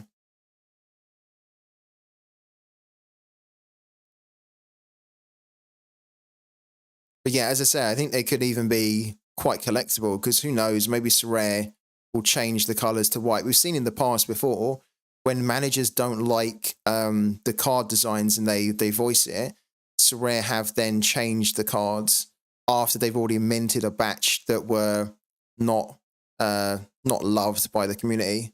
So who knows, maybe these even become more collectible. Maybe that was a deliberate tactic, that they they mint them with this weird, horrible kind of logo color that looks horrible on the limiteds, but then also on rares and super rares just kind of almost disappears because it melds in with the card, and then they could have done it deliberately so that then they will make them more collectible. Conspiracy theories are afoot. How do you feel about the cap 240 threshold of 270? I think I hit it every time since it changed. In limited, I think I could have hit it every time, but we don't play 270 and 240 in limited. But if I had been playing it, I would have hit it every time, yeah. In rare, I haven't hit it every time, but it's been because of DMPs, really, that have come out of the blue. Like last week, we got freaking anti-airtag. We found out that with him as the last player to play and we needed him to get a goal, we found out like a few hours before his game that he had terminated his contract. And it's kind of been a little bit like that with a few of our rare teams. But in limited, yeah, you're right. Let's go back on here. Yes, there's not a great deal that we can do with 220 other than just hope that Hoyos starts, or if he doesn't start, he comes off the bench and he hits a massive score, which we know he's capable of. And then, yeah, we've got Grylak there. Yeah, he's going from legend on the channel to fraud, isn't he? Yeah. Bloody bastard. He's just one of those people that just fights with everyone and just seems to piss off everyone. Like a bit of a genius when he wants to, but a bit of a freaking pain when he doesn't want to.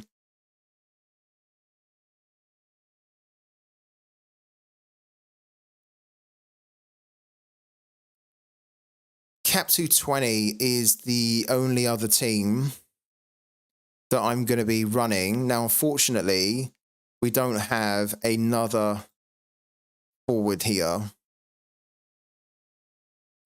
But I also don't think that this team is super strong. So I think if I went out and bought another forward, like a decent forward, I think that this decent forward that we'd go and spend money on would be wasted here. Because we could go and buy like a £5-6 forward or more, put them in this team, and then this team would still probably struggle to hit a card reward. So because of that, this is more like a punty team now, where we'll see if Agadar can get off the bench again. And if he does come off the bench, maybe he gets a goal or an assist or whatnot, and that'd be great. And then we just hope that someone like Kessler can hit his scores of old in this particular fixture. Maybe also Jan Gregis could do something. Had an option here between Gregis and Sullivan, but Gregis has way better scoring than Sullivan. Sullivan basically has no AA, and you're hoping that he will get a couple of decisives, which against Portland away, I don't think so. If he was playing at home, I might have played Sullivan here.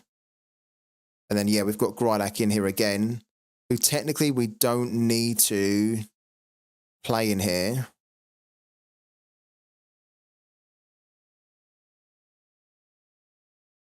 Could play Hashioka, but is he gonna play? Oh, we couldn't play Hashioka even if we wanted to. Look, if we took Grilak out, we're gonna have 49 and Hashioka's 50. Typical. But we could play Sullivan if we wanted to instead. Which, again, I don't think we want to. Grilak going up against his old club. So, yeah, there's not really much we can do with this team, is there?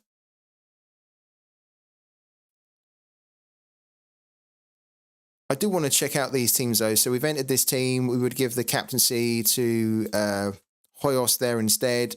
That has a score of 78, which I think is pretty good. Okay, and then MLS Specialist. We do our MLS Special Weekly. So Emilia, now Tim Leibold, Tommy, Polido, Shaloy. Oh, I think I'm going to sneeze as well.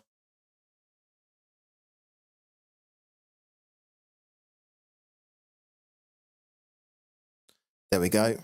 Sneeze achieved. A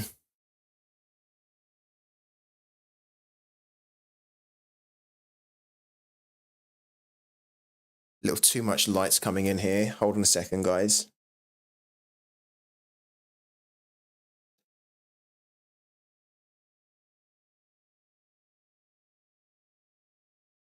It's a little bit better.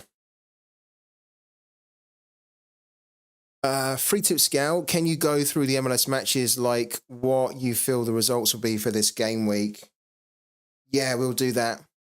Let me add in the teams first of all into the lineup builder, and then, yeah, we'll do that, man. Okay.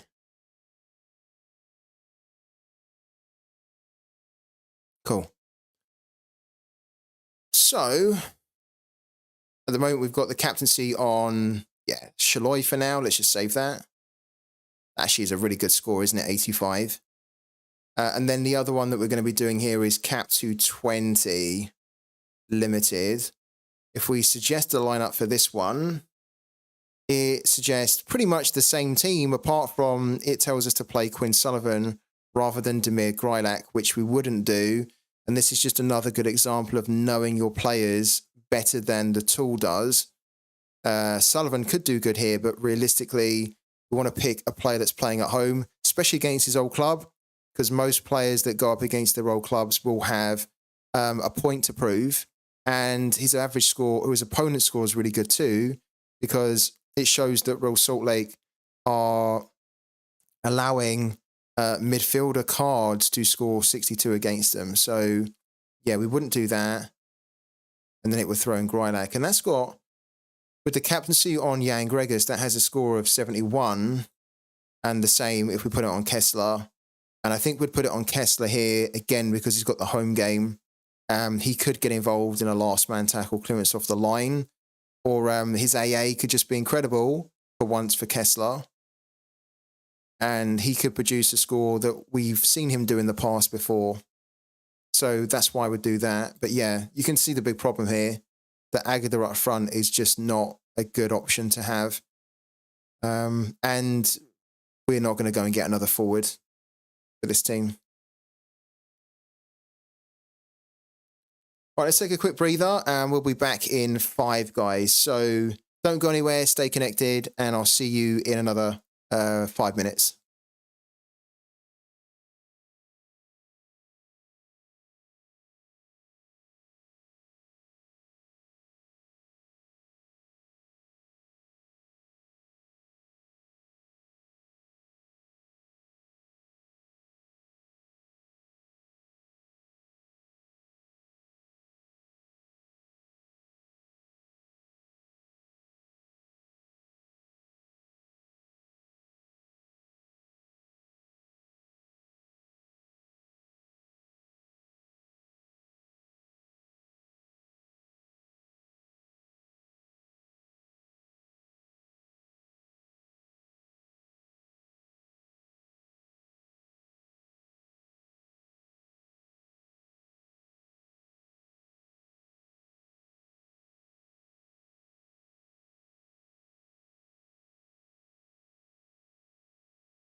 What's up, guys?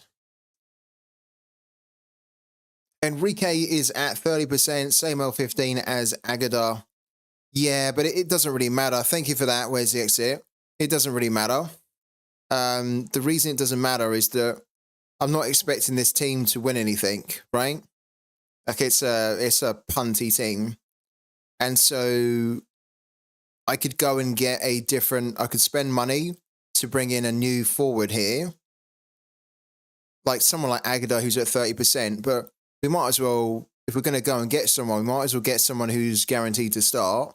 But then even if we did spend money to get someone who's guaranteed to start, we'd have to spend some serious money to get a forward, like a quality forward, that would then put in this team, which is kind of not that strong anyway. So it's kind of, it's okay. It's fine. This is not going to be our main focus. If this wins anything, great, but I'm not expecting it to, and we're not going to go and spend any more money to just fill that slot there when we know it's a bit of a low a game week where we're not going to have everyone available. Sorare Holland, what's up? Just found out you had a YouTube channel. Yeah, hello, man. Thank you for tuning in.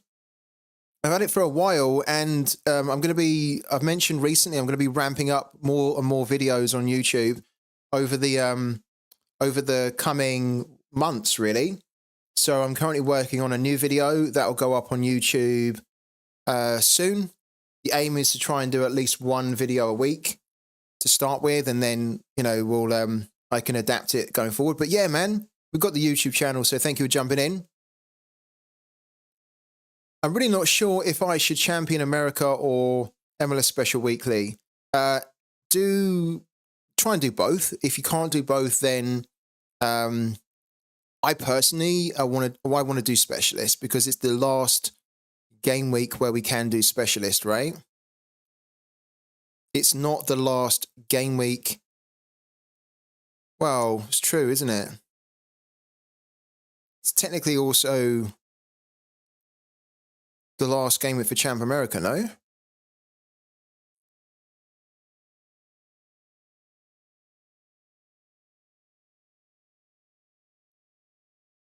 Because the legacy competitions that will remain after the transition or during the transition will be under 23 and global all-star, right?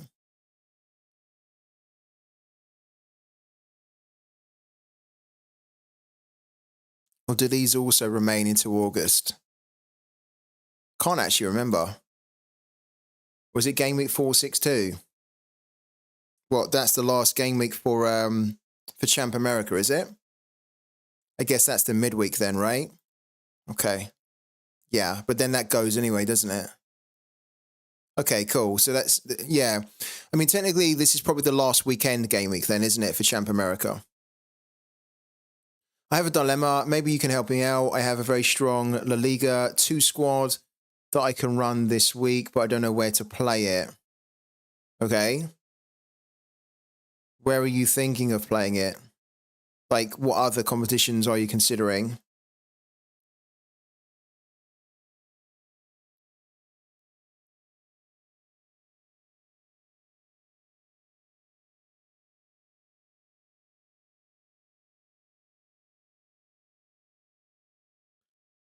Second div rare or all-star?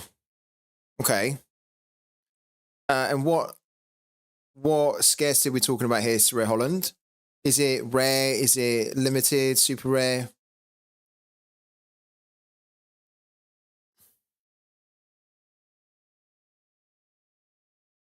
Rare. Okay. Wow. So second div rare at the moment has 150 entries in there. It has 98 cards to give out. So again, technically this probably needs to have around 1,000 for it to offer the standard usual kind of chances of winning a reward, right? Which is in Sorare roughly around 10%. At the moment, this is hugely under entered. That's not really a word, but you know what I mean? Like there's not enough entries in there at all versus the rewards that are in there. It's also, to be fair, the same for All-Star Rare. Probably, what are the games that are happening? But it covers all the games, doesn't it?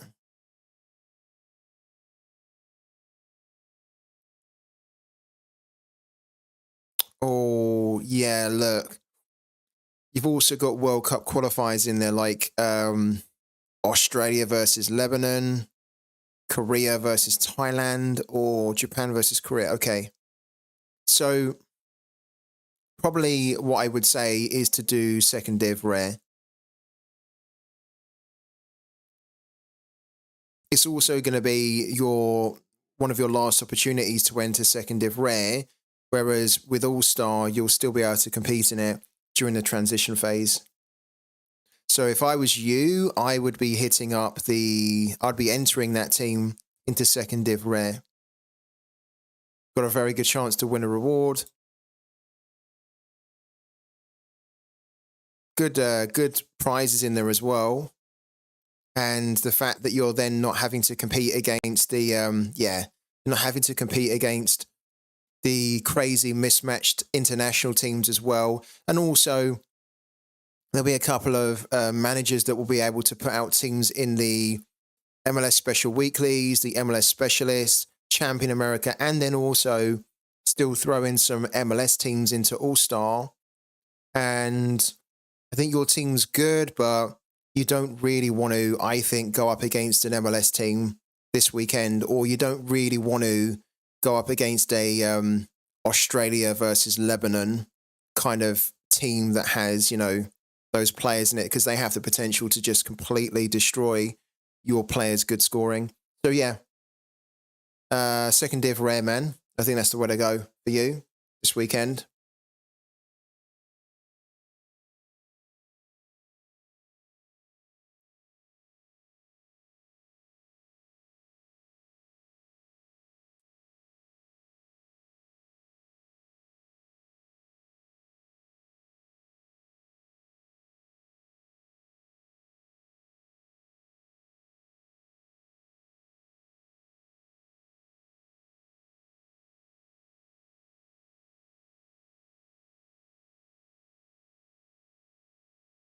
All good. Sorare, Holland, let us know how you get on, man. I'd be very keen to hear how you do. On Pooky at the moment, guys, there are no more starter packs. They sell out usually within a minute or a few minutes of release, and they did do that again this week. There are 14 standard packs which are available. You get 4 stickers in there, and there are only 14 available. They cost 35 manage. Booster packs, there's 8 left, and you get a total of 10 stickers in there. And then in the mega pack, you get 20 stickers in there, and this is where you get the legendary sticker as well. And there's only 1 left, but you get a 11% discount on that one. So if you haven't picked up any stickers yet, and you have some sticker slots available on your Pokeballs, then, as I mentioned before, this is a brilliant time, a really brilliant time to try and max out your opportunities to win good rewards here, because this is the game week where, because there are so few match days happening, this is the game week to win big on Pooky. You don't actually want to win big on this one. Of course, if you do win big, great, but winning big in game week 70 is going to be worth a lot more money to you than winning big in game week 71, because of the fact that there are only 3 match days, and this whole prize pool, which is exactly the same in game week 71, this has to be split between 3 rather than in game week 71. It needs to be split and divided across much more, which is 8. We haven't had, I'm really surprised, we haven't had another free tip scout fund coupon to do the USA League here. We have 6 more slots still.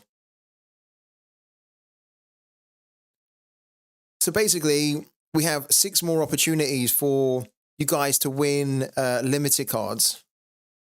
I'm just waiting for the predictions here.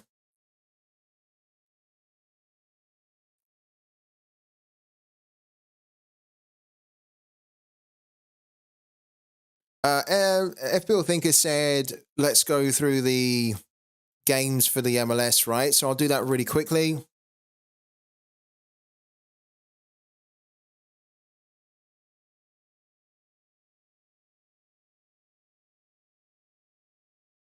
Okay, so New York Red Bulls versus Inter Miami. Inter Miami going to win that one. New York Red Bulls are quite good at home, but I think Inter will be able to edge that one. So I'd probably go for like a 2-1 there to Inter.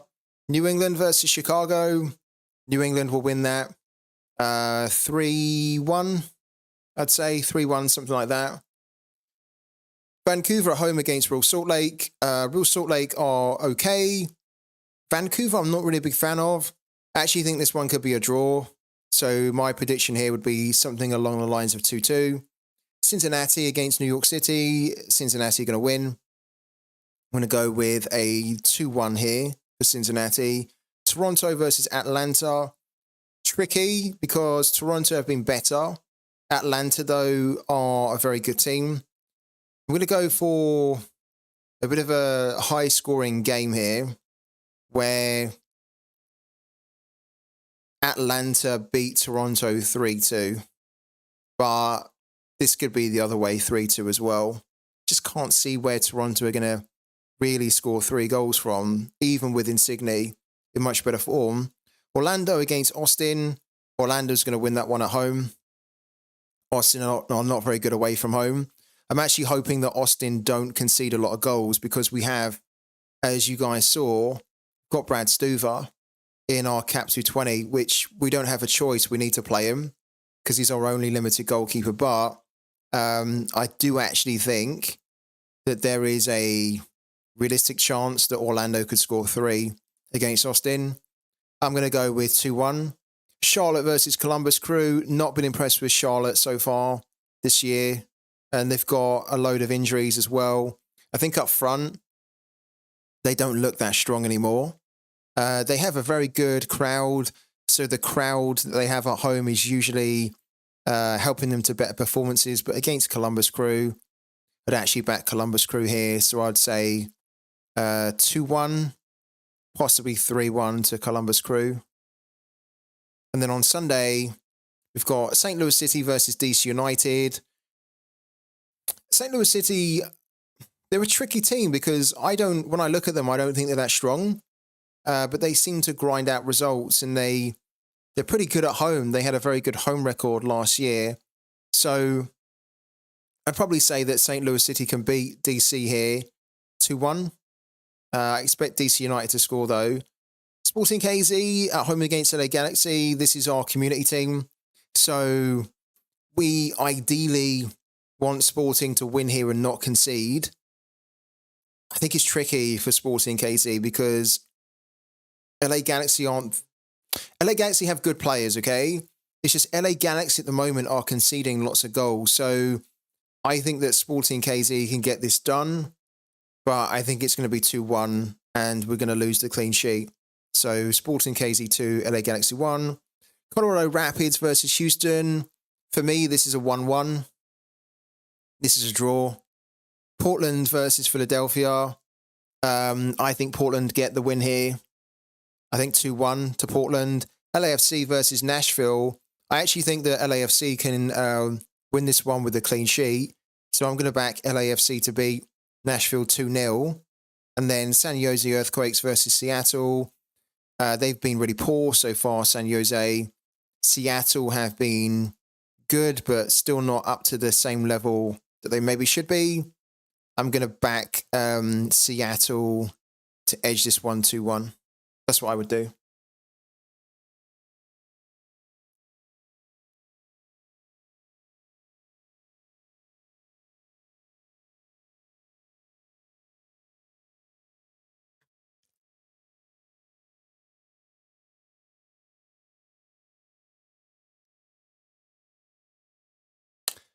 We finally got one. Reindeer. So Reindeer has redeemed a throw your hat in the ring. Love to see it.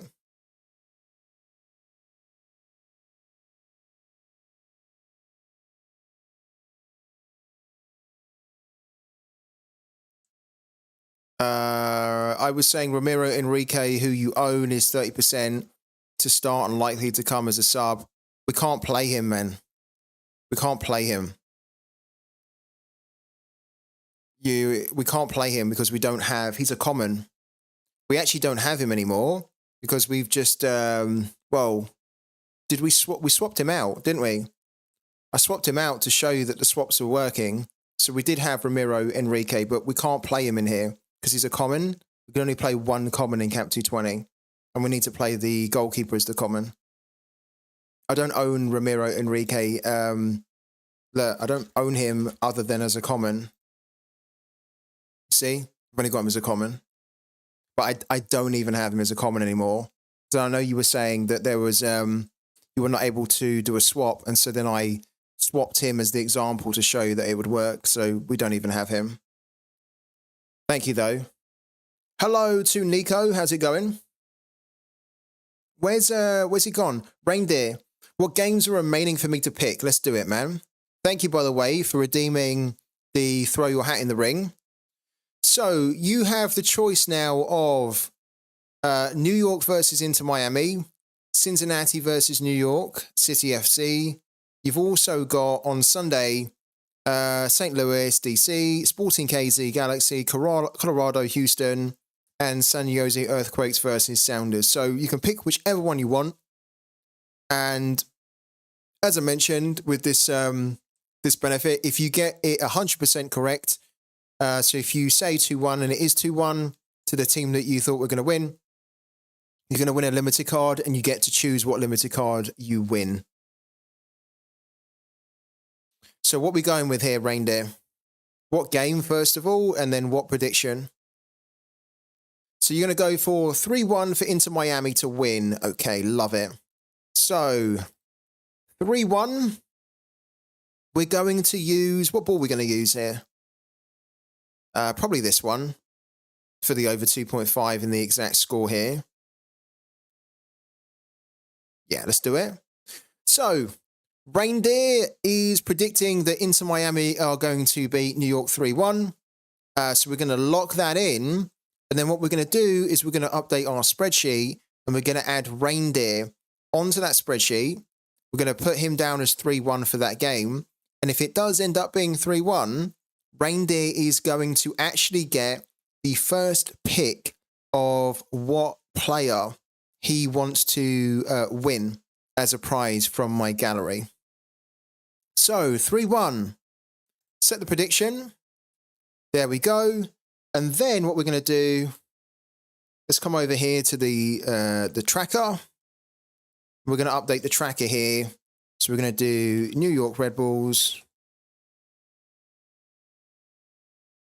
Oh, go back. Versus Inter Miami. And then we're going to do 1-3 here. And then we're going to do Reindeer. Now remember, guys, that if you want to get yourself on this list here to win a limited card, then you need to do exactly what Reindeer done. Redeem a free tip scout coupon called Throw Your Hat in the Ring. So good luck to you. Good luck to you, Reindeer. And now you've got an extra reason to follow that game this weekend. Because if you get it right, you're going to win a limited card.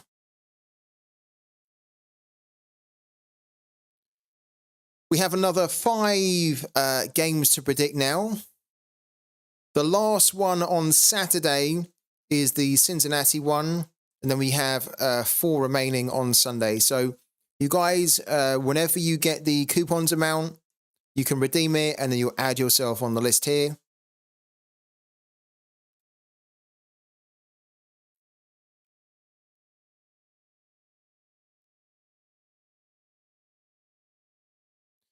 Is anybody actually playing Rivals at all today? And also, there's been a little bit of a talk on Rivals recently amongst people in the community. We're all still waiting for Rivals to improve in many different areas.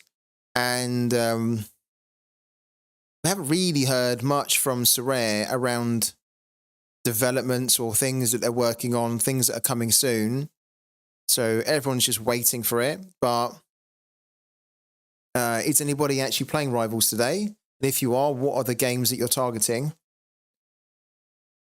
How do you get a ticket? You get a ticket over on Twitch, yeah.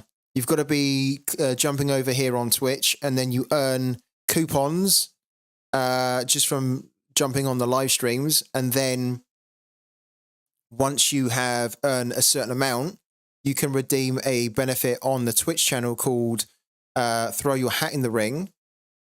And then once you've redeemed it, I can then take a prediction off you. So you tell me what game you want to predict on, and then you get on that list. And then if you're right, you win a limited card.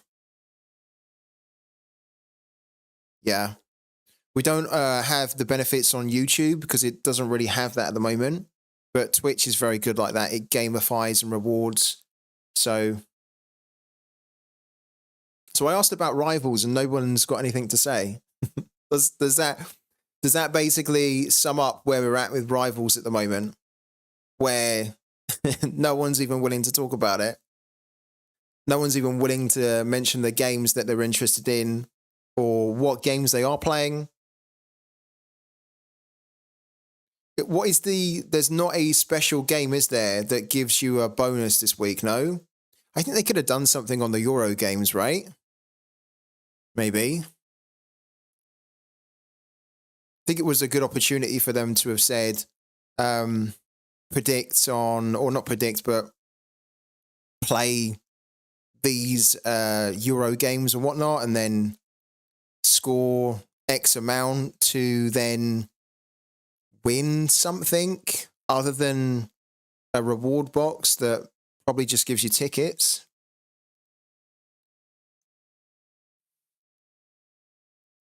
Do I have Amazon Prime, or are you asking if somebody else has Amazon Prime? Where's the exit? Are you asking if Sorare Holland has Amazon Prime?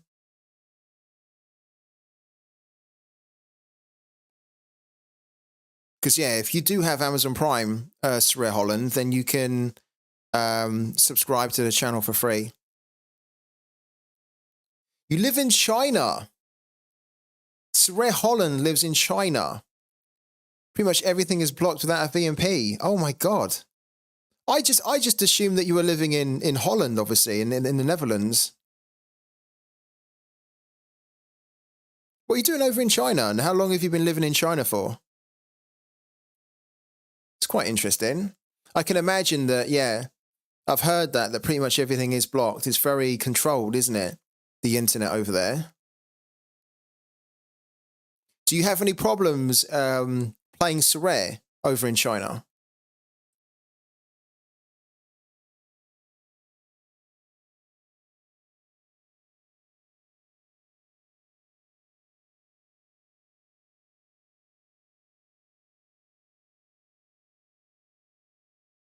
You're Dutch, but you have a family here now, living here for almost 5 years now. Wow, how incredible is that?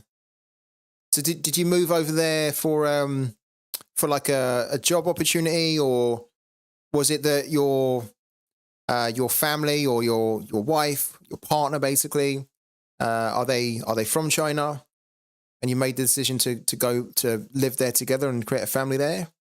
Really interested to hear. And do you speak Mandarin as well? Lily said, do you speak Chinese? But there's no such thing. Do you speak Mandarin? Because that's a tricky one to get your head around. It all works fine, but like streaming is so slow with a VPN. Yeah, I can imagine. If you speak, I'm sure you speak a little bit of Mandarin, right? But if you spoke fluent Mandarin, I'd be hugely impressed. Because that's just one language. There's so many different variants, isn't there, of like Mandarin? That's just one language that I don't think I could ever get my head around. Your wife's Chinese. You met her in Barcelona about 7 years ago. Just a little. It's so hard to speak. Yeah, it's very. It's going to sound weird, but when I look at Chinese, right, or Mandarin, it just looks like an alien language to me. It looks so alien to me. I don't even know. I wouldn't even have a clue how to approach it. It scares the hell out of me when I look at it. I always think it's so impressive when people can tackle it when they're not native speakers of that language, because it's a it's a very overwhelmingly scary type of language to get your head around. You can order a beer. Brilliant. That's the only, if you can do that, that's the only thing you need, right? Order a beer and then just replace the beer with a taxi. So if you can order a beer and if you can order a taxi home, you're sorted. That's all the Chinese that you need. Love it. Right. So yeah, Sorare-wise, I think we're pretty good for the next game week. We don't really have any other teams to add in, do we? Guys, don't forget to do your academy teams, of course. That's an easy one to forget. We might switch over to Ultimate Champions in a minute just to get going on lineup building for that, because it is such a quiet game week on Sorare. And we've done... Oh, wow, look at that. Never seen that before. Wow. That's like a developer error message. Configure your build toolchain with Barbel plugin format. Wow. Or 2, configure your EastLint config to include EastLint plugin format. Mumbo jumbo to me. Let's go back. Never seen that before. And then let's go back into it. What did we try and do? We tried to do Champion America. Oh, it's glitched out. That's properly glitched out. that is like Mandarin, yeah. I think I actually understand Mandarin better than I understand this, to be honest with you. This is true alien language for me. Yeah, this is glitched out. I can't register a team for Champion America. Not that I could anyway, but I was just wondering how many more leftover outfielders we had for Champion America. But yeah, we can't even enter the competition, let alone enter a lineup for it. Is it the same for others as well? No. Oh, it is, isn't it? Okay, so there's some kind of a problem on Sorare. Yeah, look. There's some kind of a problem on Sorare right now. Maybe refresh the page here. Good old refresh the page will sort out your problems, hopefully. No, it doesn't. There's an issue that they have to sort out. Okay, that's probably a good cue for us to just say goodbye to Sorare for a little bit, given that we can't even enter these competitions anymore. Oh, it's just limited from the looks of it. Is it fixed now? Oh, it looks fixed now. Oh, okay, it's a couple of competitions here. Fair enough. They are, yeah. They're changing the New America cards. Everyone's looked at the New America cards and just be like, my eyes are bleeding. What are you doing? Like it's a mini sun on the limiters that's piercing your eyesight, which just should not be there at all. They're now changing it. It is, isn't it? Yeah. It's saying don't try and enter lineups now. Go and buy these cards with a crazy weird design on them.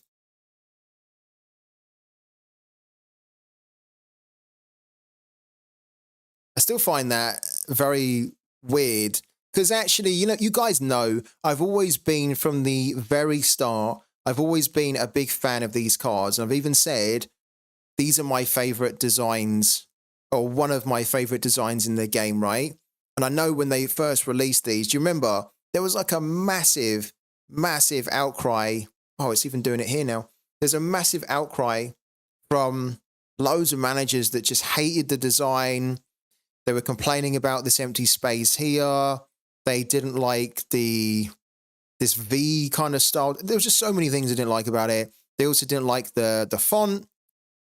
So the original font that they had on the cards was definitely unusual. I actually quite liked it because I thought it gave a bit of prestige to the card, but it also made them a little bit difficult to read. And so many people didn't like them. But I've always liked them. But I have to say, the absolute one thing that I don't like is how they've done the new cards or the new America cards. I think they've been done dirty because they just look a bit bizarre.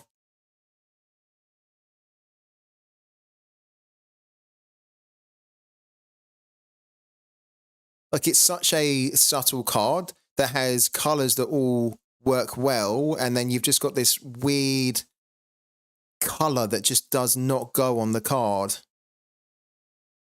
Have they done it on the back as well? Hold on a minute. I've turned off the 3D setting.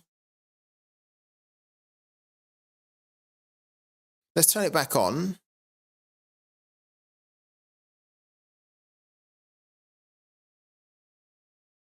And then if we go into the 3D card now.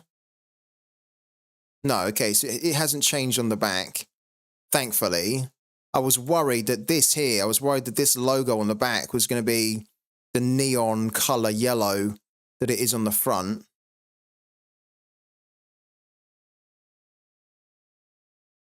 No. Let's turn it back off again. 3D preview. Does anyone have 0.3 so I can get Kabasi? Yeah, but unfortunately I need to save what I've got here because I'm going to need to buy, most likely, one of you guys a card worth £10, and then I'm going to need to save some for another purchase probably I need to make, so I can't help, unfortunately. Xavier. Maybe try and sell a card to a bot, or like sell a fodder card to a bot that will then give you that 0.3 that you need.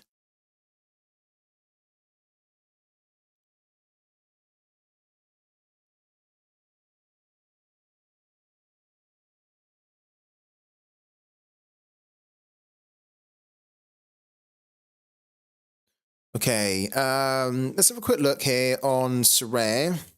Sorare's page to see if there's anything else that they've mentioned today before we move it on a little bit. Japanese cards, we haven't even talked about those actually, but the new Japanese cards are in the game. So if you've been waiting for those, you can now get them. That launched, they dropped yesterday. No.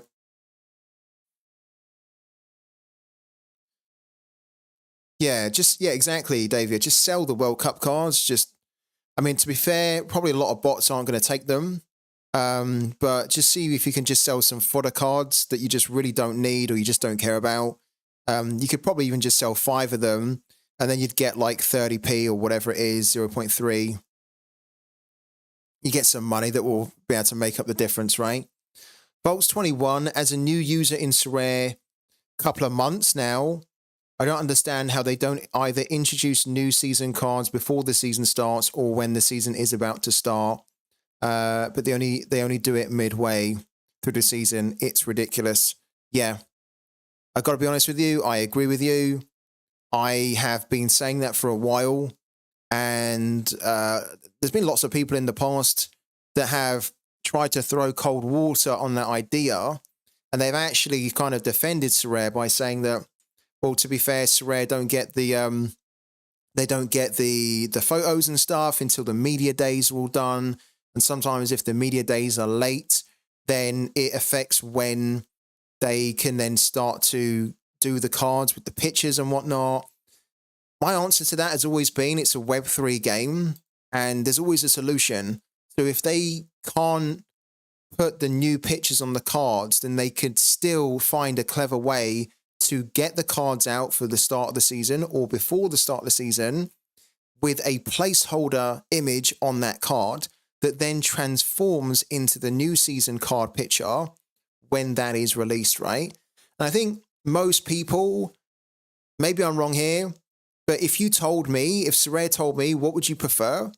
That you wait until 2, 3, 4 weeks of the new season starting before we then mint the new cards with the new season photos on them, or you can have your cards ready for the start of the season so you get a full season's worth of card utility out of them, However, you're going to have to wait a couple of weeks until the pictures are ready, and then they will be updated on your card. I'm always going to say the second one, because the cards are, people get the cards for the utility. And I've said it before, that if you're going to be promoting new season cards, right, and in-season cards, then people want to use them ready for the start of the new season, right? It also helps Sorare, because then it means that there's a big demand for them and there's a big appeal to pick them up so that they're ready to go for the new season.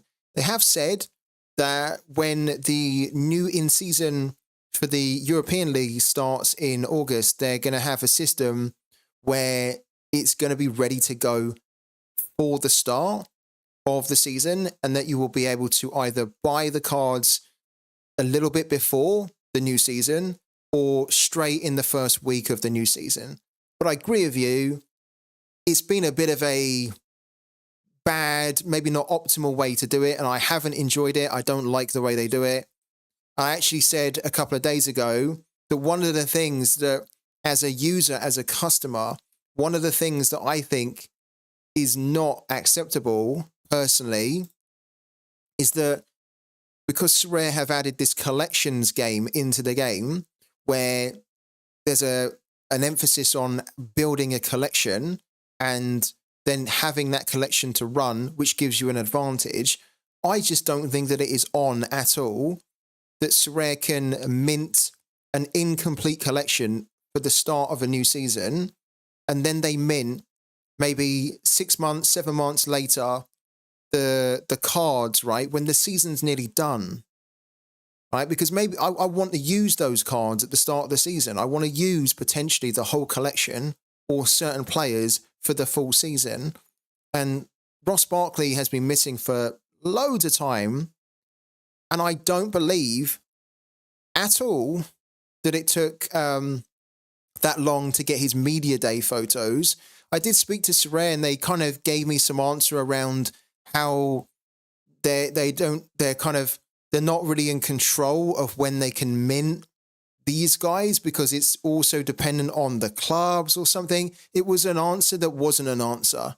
I didn't understand it, and it felt like it was an answer to give me something without really helping me understand the ins and outs of it, right?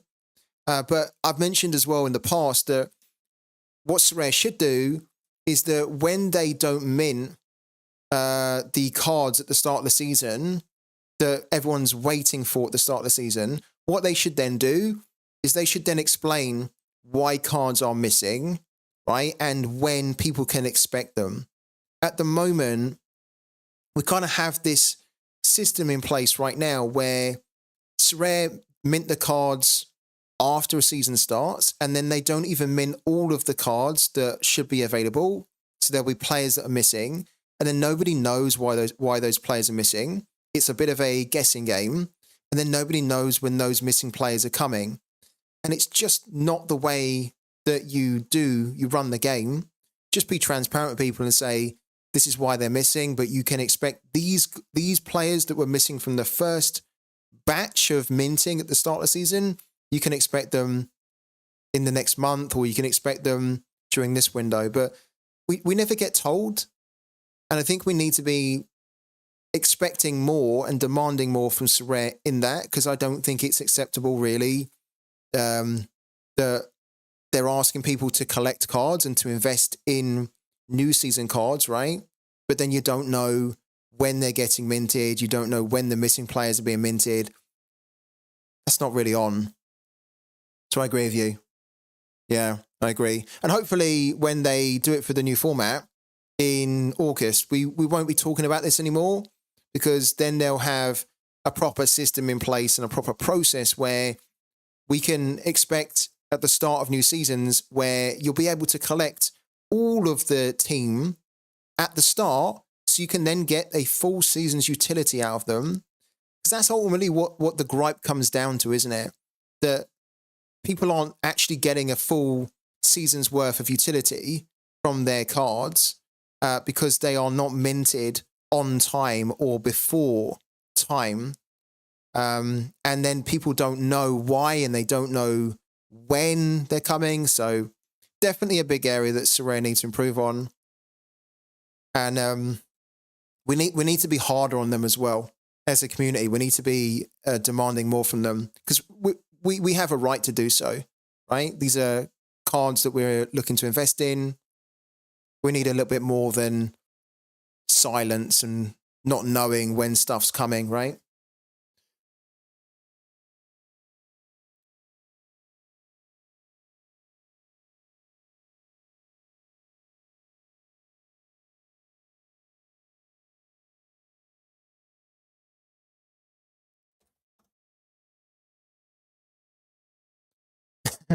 That seems logical, but it's not the Sorare way. I know it's not, but it needs to start being that way.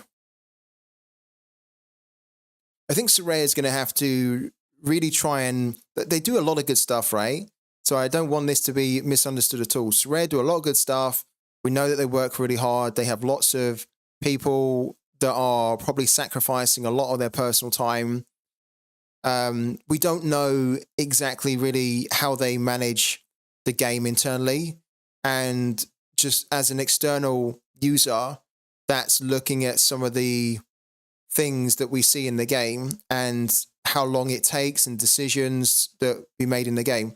As an external user, sometimes I look at the game of Sorare and I think, having worked in different organizations before, it starts to make me think that they're a little bit too chaotic internally, that they maybe don't have enough defined processes in place, and it's a little bit almost like winging it at times. We don't know because they haven't shared that, right?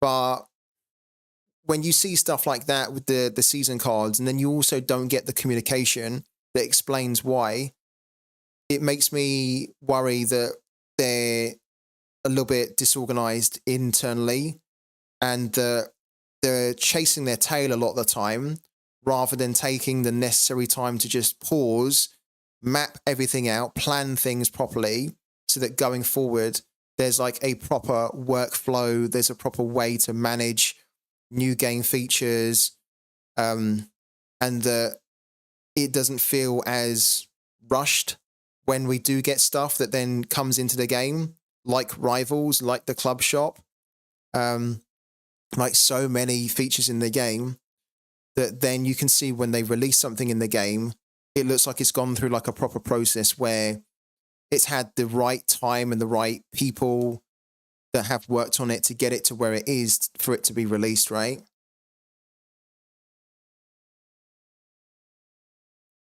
I love Sorare and will not stop playing it in the future, but they need to stick to a plan for once and be more vocal about what and why they are doing certain things. I could not agree more with you, Sorare Holland. I really couldn't. Absolutely agree. One of the dangers, isn't it, when you are chopping and changing things so much, is that every time you change something, and especially when you change things which are the opposite of what you were trying to do, it starts to undermine the trust that people have in you as a team and also in the product, right? And the credibility starts to get eroded, and the faith that people have that this project and that this game can reach its full potential starts to then become less and less, right? So that's the big thing that's a worry, is that Sorare have changed so many things over the last 3 or 4 years because they've almost been on this journey to try and figure out what it is that they want, and they haven't quite been able to figure out what it is that they want this game to be about. So it's almost been like searching for an identity and searching for that purpose, right? Sometimes that can be avoided by having a clear vision and roadmap around what you want to do. And of course, we haven't even seen stuff like that really. So we've seen roadmaps now, but they've been evolving and changing, and they haven't shown like what's the roadmap for the next 2 or 3 years, right? Or the next year. They've only shown this is what we're going to do for the next month or the next 3 months, right? And that in itself also has, I personally think, has highlighted where they're still trying to figure out long term what the game was going to look like because they don't really know. So I agree with you, man. Absolutely agree with you. They need to be sticking more. So now they've done Rivals, right? Which I don't like, and I don't think is at its core, I don't think it's a game mode that will be played by millions and millions in the future. Personally, I don't. But I'd love them to prove me wrong. But now they've committed to Rivals, right? They need to evolve it to the point where it's going to be the thing that people want to talk about and want to play. What they almost can't do with Rivals, and I hope that they never do this, right? What they almost can't do now is in 6 months' time, turn around and say that they are discontinuing Rivals and that they're going to do a different free-to-play game mode that they think is going to be better to onboard like the millions that we're expecting. Because if they do that, it's basically going to show that they haven't had a clear idea of what it is that they need to do to help the game get to the next level. But Rival still has a long way to go. It could still be very good, but it's just not. It's just very underwhelming at the moment.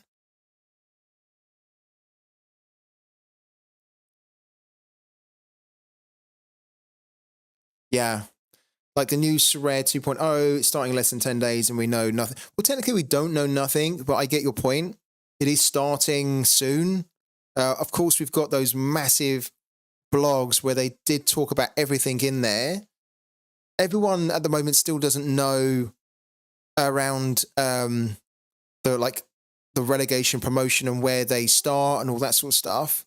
There's still a few questions that haven't really been answered properly, but yeah, I get your point generally. They didn't do anything with Rivals since launching it. Hopefully they will step up for the Euros, yeah. Well, Rivals at the moment is Club Shop 2.0. Rivals is just Club Shop for me at the moment, where they've thrown something into the game that was rushed, that was unfinished, and that was not very well thought out. And now they're just basically playing catch up to try and improve it. But with the Club Shop, they put it in, said it's going to get great, and it didn't at all. It's just been neglected. I'm hoping that Rivals does not become the new Club Shop, but it feels like that.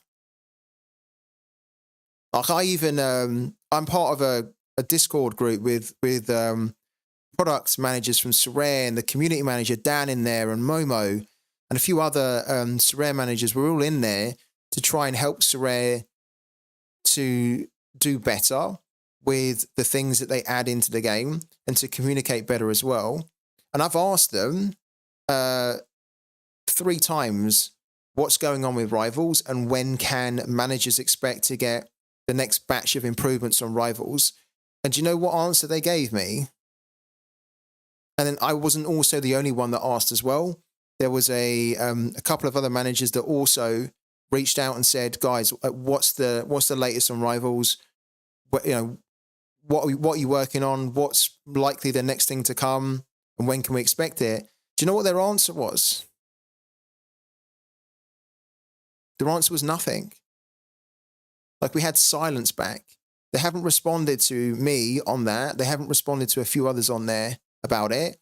It might be that they're going to respond soon, but I wrote them about it weeks ago and they didn't respond. And that, the silence there, worries me.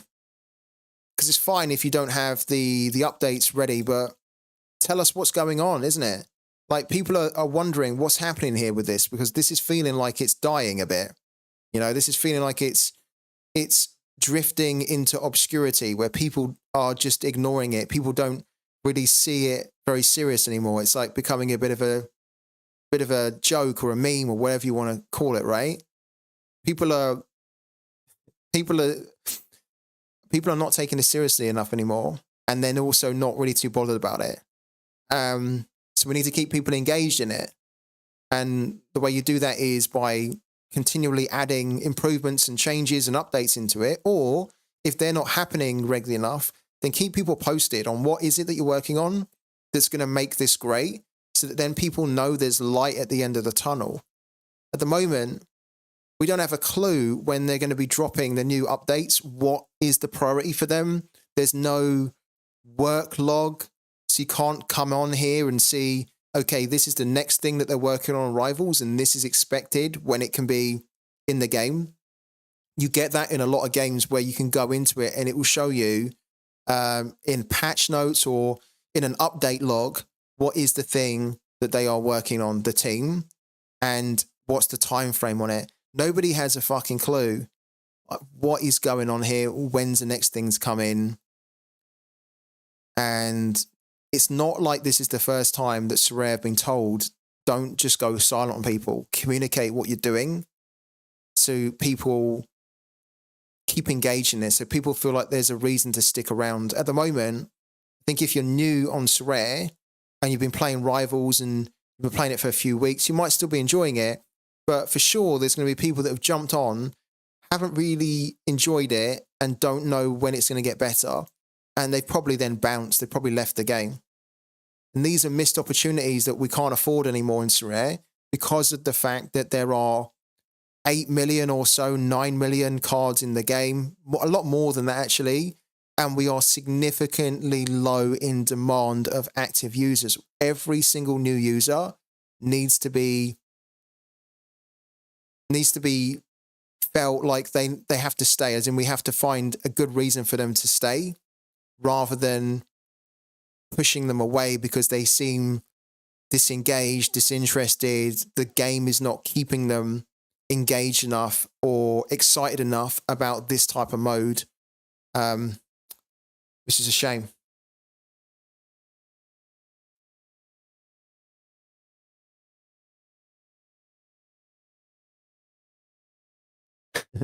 At least build in some kind of a monthly leaderboard and give people something to play for. That shouldn't be so difficult. I agree. Yeah. Actually, I think that Rivals should have been launched with a monthly leaderboard that resets, right? Every month. That's pretty standard in a lot of games today, especially mobile games too. And it then means that every month it's fresh, it's different, you can start again.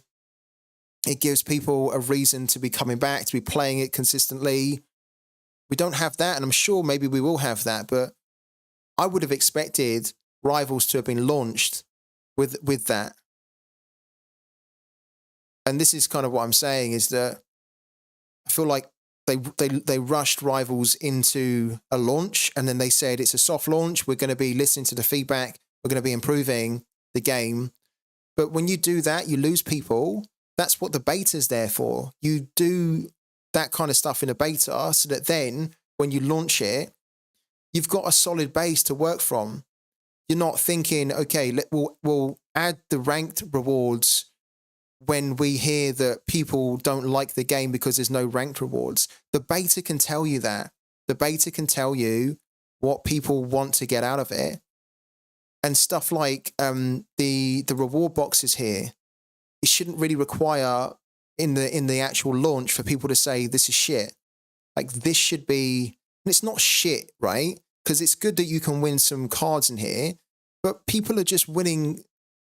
People are winning tickets mainly to then go and play Rivals more for tickets. This is a nonsense. This is a nonsense that really should be squashed in the beta so that then you launch it and you just make little marginal tweaks, like minor tweaks to maybe percentages and whatnot. You shouldn't be still figuring out how you reward people in the actual live game. That should have been sorted out in the beta. And there's other things as well around the navigation, around the look of the game, you know, things being hidden, features not being there, which probably should be here at a beta. Oh, sorry, the launch that should have been, that were fed back in the beta, but still haven't been acted on. It's worrying, but it's not like it's a dead in the water situation, because they are probably still working on things and there could be light at the end of the tunnel. But these are things which I don't like the way that Sorare manage the game. This isn't a rivals thing. This is a habit. These are behaviors that we've seen over the last 3 or 4 years that have now come over into rivals. We've seen these same kind of behaviors with pro. So we shouldn't really be surprised by it. But at the same time, when are they going to get out of that habit of launching stuff like this and then just almost going silent, not regularly communicating, not regularly saying what's going on here? And people are literally up in arms kind of saying, what's going on? You know? What's going on? Because this game mode alone is not fun enough to play just for fun. It might be for some, but for the masses that they're hoping, this game mode is not going to be, it's not in its current state fun enough that people just want to play it because it's a fun game. People want to play it so that they feel like they can get something out of it. And at the moment, what you get out of it just doesn't seem worth it. And it's making people lose interest in this game. Sorare generally, and also Sorare Rivals. And it's so unavoidable because obviously with this type of game mode, you want to be launching it where there's big excitement, there's big levels of engagement. And what you do is you then just build from it, right? So that the buzz never dies down. So that you start really good with a good buzz and it keeps building and building and building the buzz. We had an initial buzz and now that's just completely gone, really, since it was launched 2 months ago. That buzz has dried up. And that shouldn't happen. When you launch new stuff in a game, you should be recognizing when the buzz is dying down, then launch something again to keep that buzz going again. Keep it going and keep it going and keep it going. Never wait until the buzz completely dies away. Because then it's more difficult to bring people back to the game. Every reward should contain 3 tickets, and then the 78% should be 3 limited level ups and 15% 5 level ups. Even something like that, which was being proposed from Pyrrhic there, even something like that is actually, I think, probably a better system than what we have at the moment. Yeah. The frustrating thing is that it's cyclical. 6 months of limited communications, big update. 1 month of communications, then 6 months of limited communications again. Can literally call it now. The communication will be on the low until something comes out and they need to front up for. Scuds is right. Scuds is right. There is a pattern. You can trace it back for years now. There's at least the last 2 years, you can trace this pattern where Sorare will be really on the ball with the communication, and then they'll launch something, and then they'll go quiet. They'll go quiet, and nobody will know what's going on. And then what will happen is that the fear, uncertainty, and doubt creeps back in again. The negative sentiment starts to grow back again and starts to get more traction. And then all that buzz, all that positivity, all that effort that Sorare might have done to lead up to that point of launching something and getting people really geared up for it is then completely wiped away because of the fact they've just gone missing again, or they're just not engaging their community enough with this game mode. And what will probably happen, as Scud said, is that maybe like in a couple of weeks or maybe in a month, we get like a big update to Rivals that then actually sounds really good, right? So then it will almost feel like, okay, it's back on track again. But then it could be again falling back into the usual same habits of then launching something in the game that maybe improves it. There's going to be some things that are going to probably still be missing, and then just going almost missing again. It's the only, well, it's not the only thing, but it is the biggest thing that I have felt Sorare have been really poor on over the last 2.5 years, is the level of communication and the level of engagement and managing their users' expectations, right? It's a difficult thing to do, but there are ways to do it which make it simple to do, and they're kind of not even doing it. To be fair to them, their communication has improved, but their ability to keep their community of users engaged and informed with comms and regular updates and stuff is not good. And Sorare historically have actually been quite slow at bringing things into the game, right? They've been slow. It's been a game that's probably been frozen a little bit from the huge growth that they had to begin with, where they grew exponentially. They didn't quite have enough people, so they've almost been playing a bit of catch up. Then they have kind of caught up a bit, but because they want to do so many things, they're probably also doing too many things at once without really just taking their time, focus on one thing, then focus on the next thing. So that's also been a little bit of a problem for them. But Rivals here, as we say, has been out for 2 months, right? I would have honestly expected us to be in a better position now. We're having way bigger, way more improvements to this game mode. Why has it taken 2, nearly 3 months, and it's still pretty much in the same form it was in 3 months ago? That's why it reminds me of the club shop here, where I just fear that they're going to be too slow at getting things out, and they're going to be too slow or non-existent at communicating what they're doing, that people are going to lose the interest and just leave the game or leave Rivals, or Rivals then just becomes, as I say, a bit of a running joke rather than actually the game mode that could really have been a game changer for Sorare.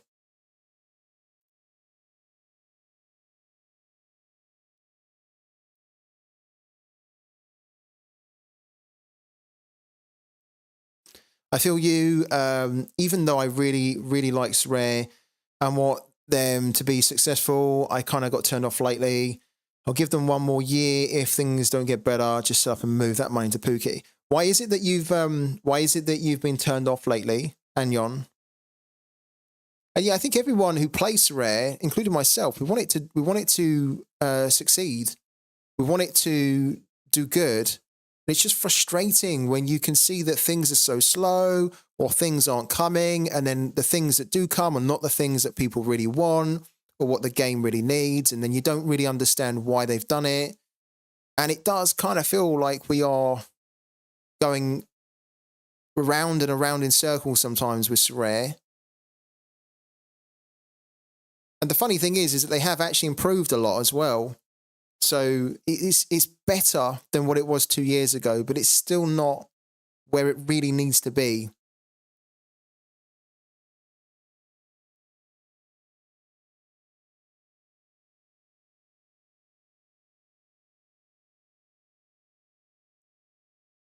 To be fair, I have won a card after playing 264 games in Rivals. You have or you haven't?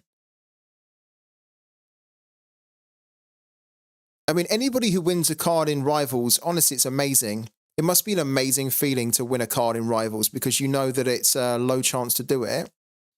But I think my big problem here is that shouldn't be the only way that people get something out of the game, out of Rivals. Like having a ranked leaderboard where you have a better chance of winning like rewards, or you get a chance to win reward boxes that give you a better chance of getting a card. That's where it should be at. That's also why I had a bit of a gripe with, and I have a big gripe with the club shop here. The club shop, for me, this shouldn't be the only way. Well, the drops that they do with the merchandise, that shouldn't be the only way that you can get your hands on merchandise. There should be a way that you can get your hands on merchandise in here. I mean, look at this. You should never have in a game of this size, and a game that's at this stage of its life cycle now, you shouldn't have a game where there are 0 items in the merchandise. There are 16 items of boost, which most people don't want. And a lot of these aren't even going to be relevant anymore, of course, because the swaps, for example, are going to go. Skins, there's no skins in here. I mean, it's pitiful. And we know it is. We know it's bad, but there's been that expectation that it's fine, give them time, they're going to improve it. This was over a year ago. This was like 15 months ago. It's still in exactly the same condition. Kind of feels. Let's have a read here. Kind of feels frustrating that we have the same problem still like forever. Prices drop insanely. Rewards are shit. That's been a topic, isn't it? A talking point in the community this week about rewards. That's been, to be fair, that's been a topic that's been non-stop since I've been in the game, which has been 3 years. That's been a regular topic that's come up, that the rewards are not managed well, or they're not calculated well. And we've been told that they've been improving, but I think there's been a couple of examples this week that show that there's still a problem there. I don't mind my players' value dropping a bit, but at this rate, it always feels bad for getting them earlier when you could have waited 2 weeks and gotten them for half the price. I couldn't agree more with you on that, Anyon. Yeah, I couldn't agree more with you. I don't mind also if my players drop as well, because you kind of expect it, that your players are going to go up, they're going to go down.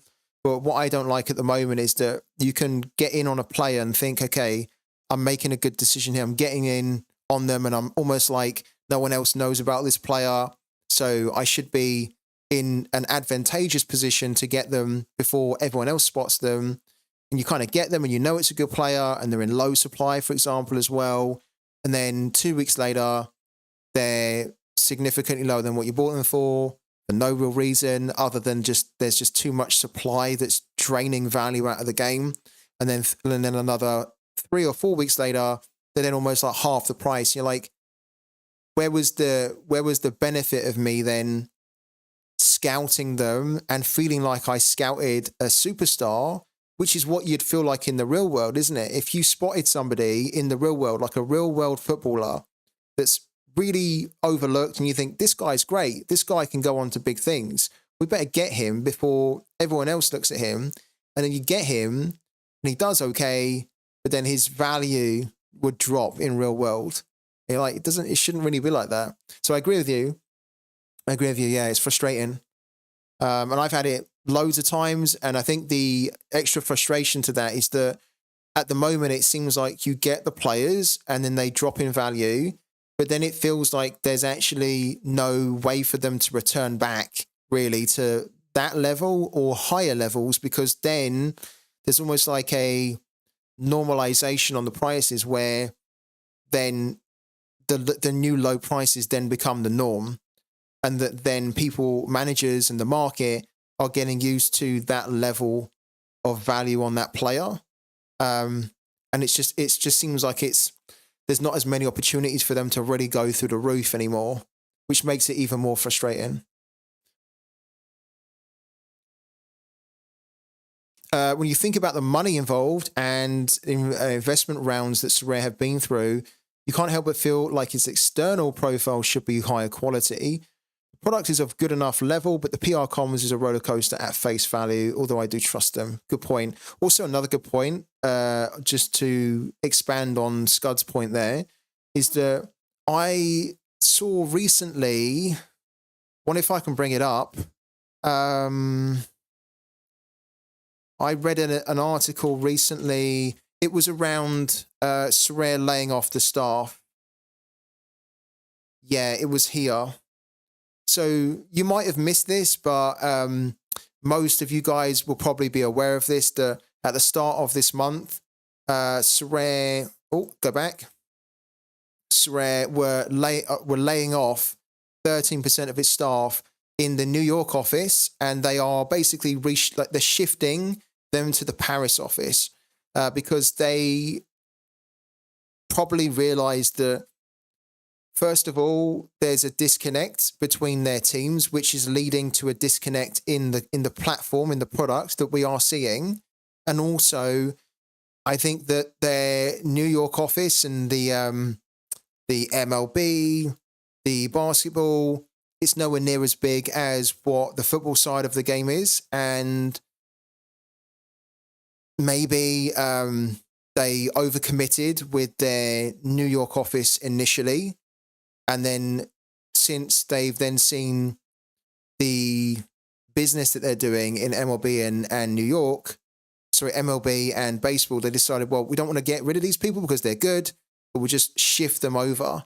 to downsize basically the New York office, but try and keep as many as we can, but shift them over to Paris. That will then mean that they are better integrated into the product teams. Because I think it said here, look, it largely affects their product development team, right? So it just means that they can communicate better, and there's just a bit more of a synergy in that area. But what was the interesting thing here, which is why I wanted to bring this up, was around this. Where was it? Here we go.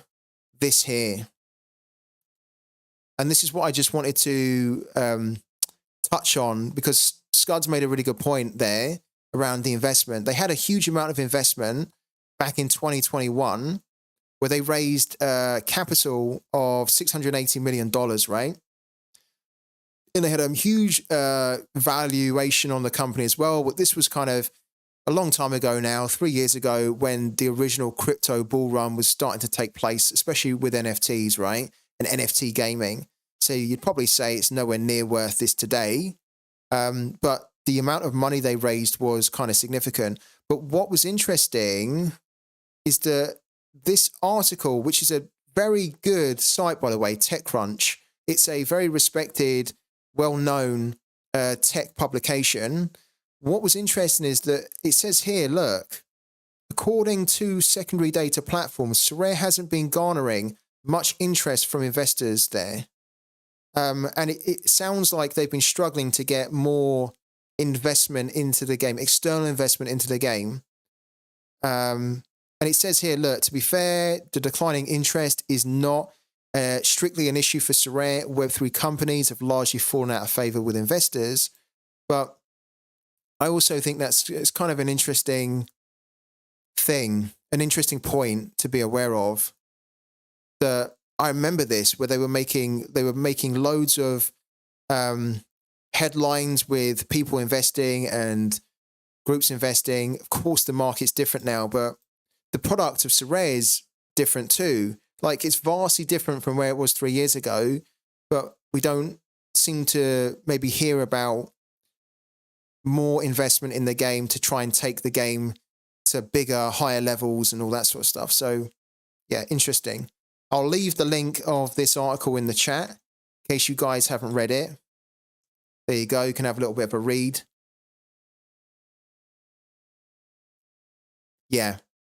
And I think just expand on your point again, Scuds, I think that, like, Nicholas, to be fair, Nicholas is really...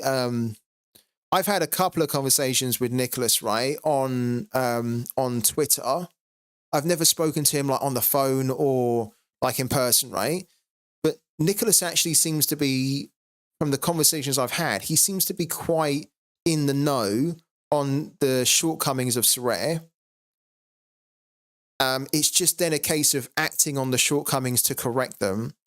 And this, when I read this article and when I heard about this news, the initial thought that came into my head was that they were reshifting people around because they recognize from feedback and also from looking at how they're operating, they recognize that there is a disconnect in how they're running the game that is then coming across with their users in the game. We see things in football that we don't see in the other sports, and we wonder why. And we see things in football, the football side of the game, that also make people wonder why that's there, how that happened. And sometimes it can look like the football side is completely different to the baseball, the basketball side, when sometimes it shouldn't be. Just a load of, it's just about trying to make sure that everyone's on the same page, isn't it? So I think Nicholas is really on the ball. And I liked it when I heard from Nicholas back in January, I think it was, that he was going to be taking a little bit more of a hands-on involvement in the game with the product teams to make sure that they are not drifting apart from each other, which I think they have been previously. So he's just going to be there almost kind of cracking the whip a little bit and making sure that they're not going in different directions, that everyone is basically pulling in the same direction together.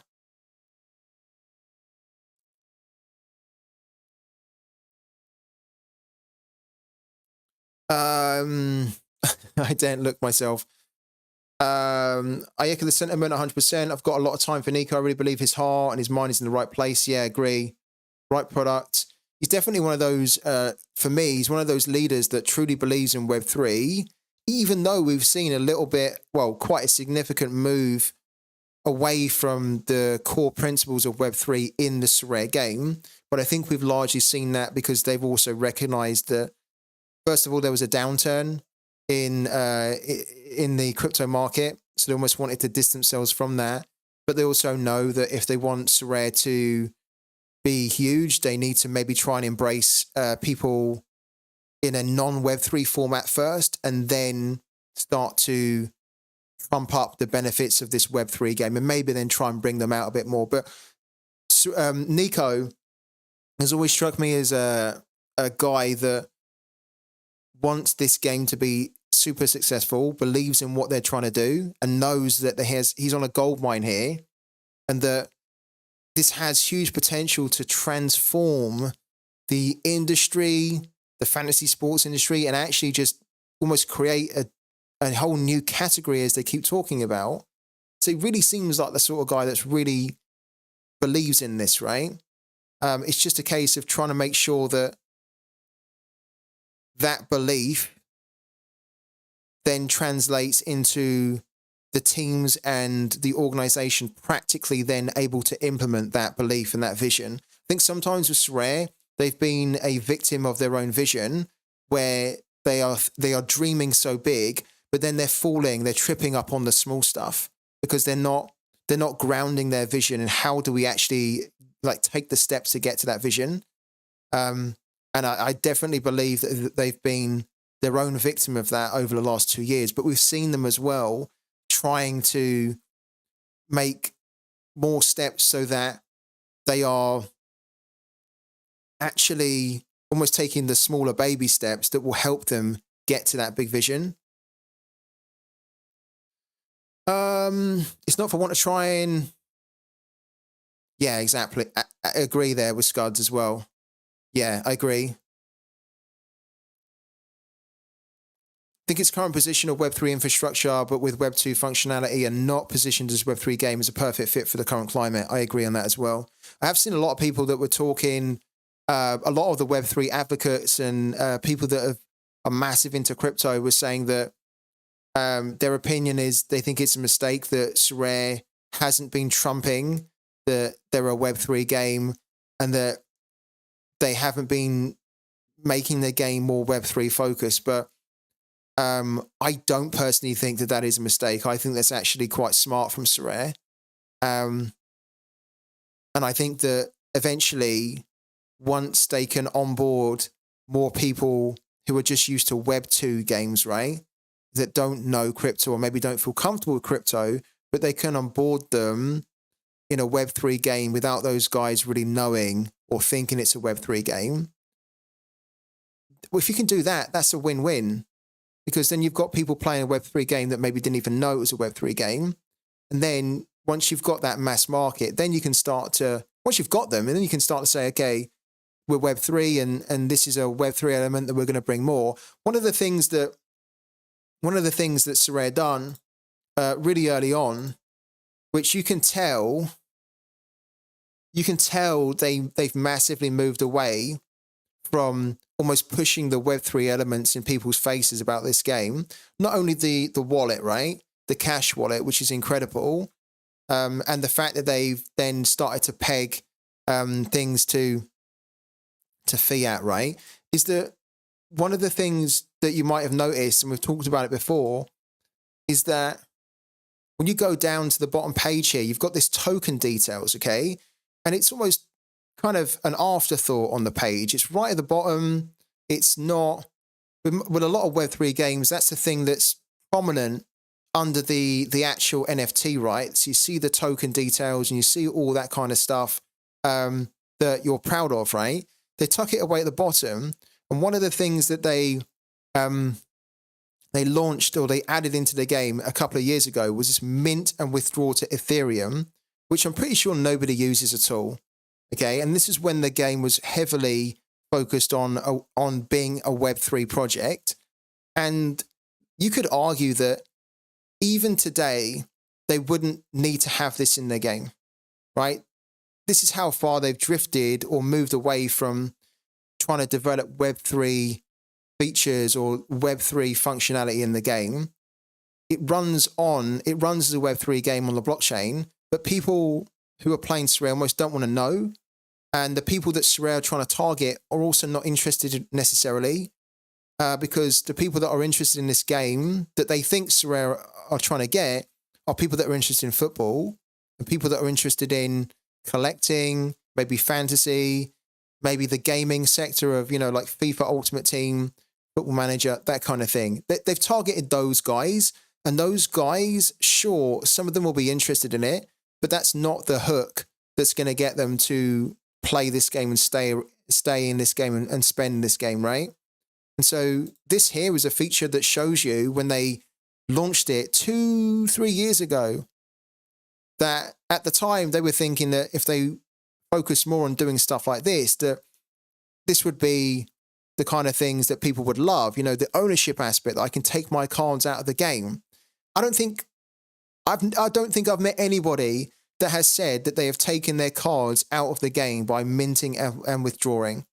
I don't even think many people really care about that. You would take the cards out of the game to do what? It's the Web3 ownership, which actually Nico and Sorare used to promote a lot, that you have full ownership. You can move your cards out of the game if you want to. There's no reason to take your cards out of the game at the moment, just to put them into a wallet.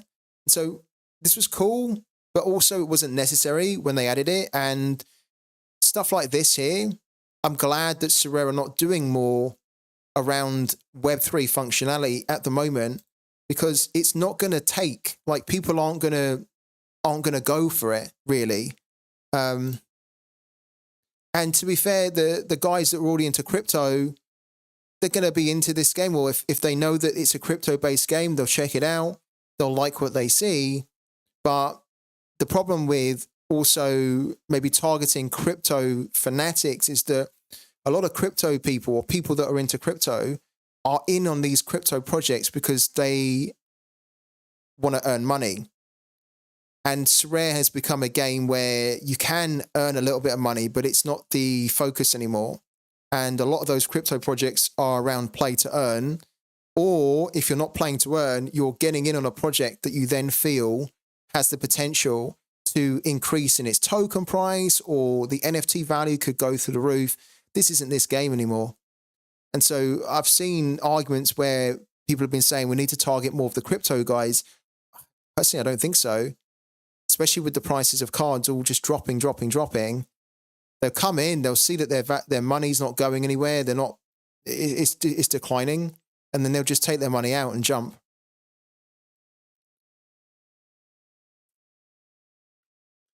We're going to take another quick 5-minute break here, and then when we come back, we're going to open up some free Tip Scout Fund coupons here, okay? So another quick 5-minute break, and then we'll be back, guys, okay?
Big Tip Scout, seems like I do not have a high tolerance for alcohol. Damn, this is amazing. What have you done?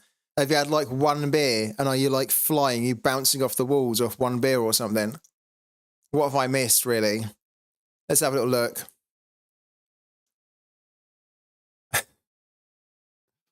What have I missed in the chat? I wanted to apply as a front-end software engineer because the UI is actually so bad, but apparently they're not looking for one. Yeah. I think I have a vision for Sorare and the UI, and it's much different from this, really. I think probably I almost, it's weird, I almost have this vision that maybe Sorare could have in the future some kind of like a UI that would be very almost like animated. It's almost like there's things moving on the screen and there's very vibrant colors and really cool kind of curves, or just like really almost like a FIFA style level of design, but better than FIFA, of course, right? But of course it's a web browser, so there's only so much they can do. But yeah, maybe in the future their design team as a whole can just start being a bit braver, start pushing the boundaries a bit more. Big Tip Scout, just a couple of cups, and I'm so slow, man. I think Arthur's flying. I think he's steaming on the channel. I love it. I love you too, man. Thank you for the thank you for the massive support as well. Right, what we're going to do here, sorry. What we're going to do. We was looking at, let's come off this here. We was looking at doing our team for Ultimate Champions. We've kind of already done it. It's not really a good team, actually.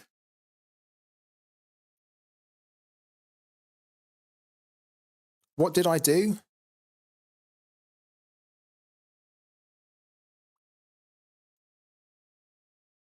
And what we'll also do as well in a minute is we'll come back over to Pooky, and because our games are starting soon, look,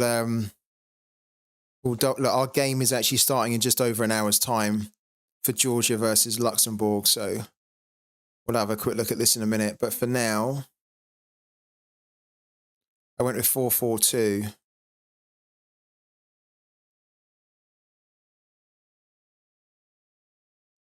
Are you out then somewhere, Arthur?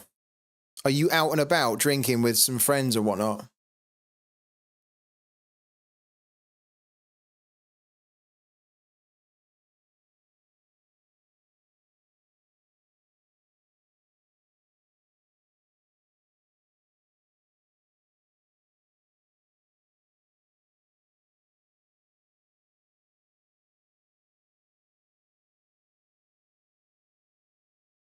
God, look at what we're working with this week in Ultimate Champions.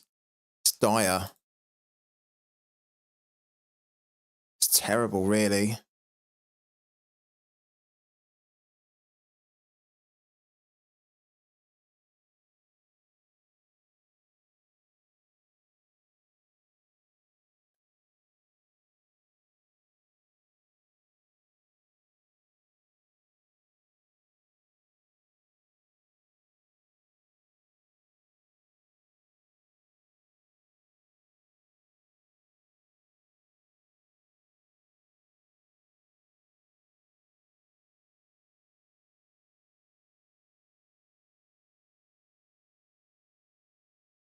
This is a very different team from the one I put out.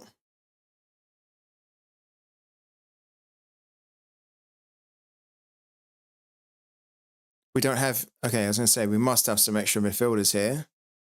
Rowe... And then we're looking at Garrity or Blackett Taylor. So Garrity there. Oh, this is weak, this, isn't it? Terrible. There we go, confirm. Confirm and get out of my sight. That's terrible. Ultimate Champions team. I'll be surprised if it even hits 1,300 there. Oh, what a write-off of a game week. Do I play UC basketball? No, I don't. I could play it, and I did used to play it to farm the MGC coins, but now I don't even feel like I can be bothered to do that. Yeah, like I could do it, of course, and we just farm the yeah, I just can't be asked. That's what it comes down to. I can't be asked. I know lots of people do play it, and they play it to farm the MGC, which you can use all throughout the game.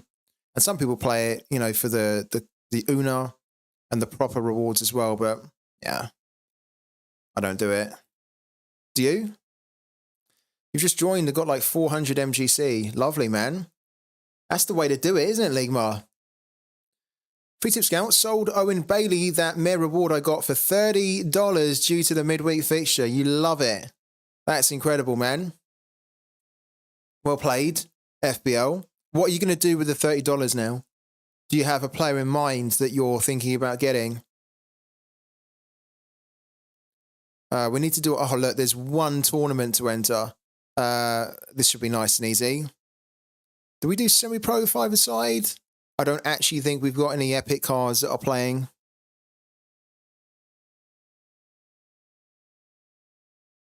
It's actually struggling to even... Here we go. Okay, so we kind of do, but let's do that. We've got one that's not playing, which is Chris Martin. Confirm. When do you reckon, FBL, when do you reckon we're going to get the new Elite Syrian cards? Because that's the thing, you know, like what we saw with Arsenal, that the Arsenal new season cards were released so close to the end of the season. The new season for the Elite Syrian is coming up. And I would love to know, okay, they're going to be releasing them at the start of the season? Because I'd love to be able to start picking up some Elite Syrian cards on Ultimate Champions for the start of the season, right? But when I see that they release new season cards towards the end of the season and there doesn't seem to be like a clear process or like a clear pattern, like when do you think we can expect them? Free Tip Scout, Ligma is a basketball pro. Well, Ligma, I think you were doing quite good on Sorare as well, no? On the Sorare basketball, on NBA.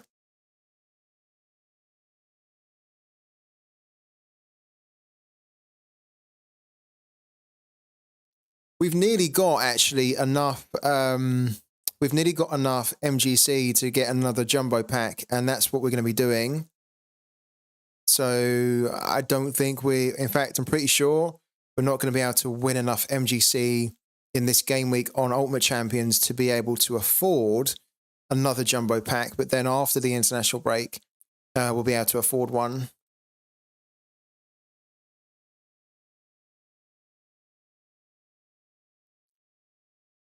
They have to release them at the start of the season. That'd be nice. Free Tip Scout, after the season begins midway, I think, the cards won't come in packs you buy, which you can buy with Una. It will come in reverse auctions like the Arsenal cards. Yeah, that's cool.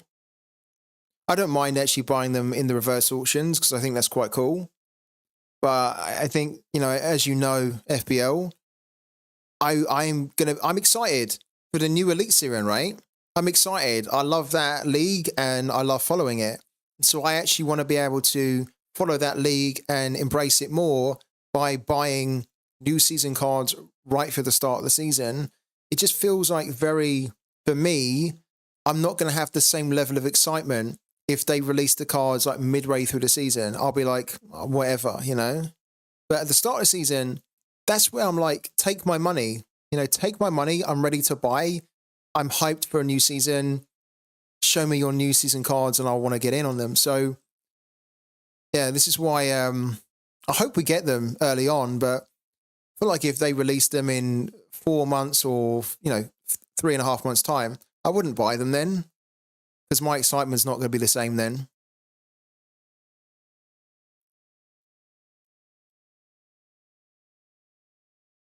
Okay, I've got all my cards listed up.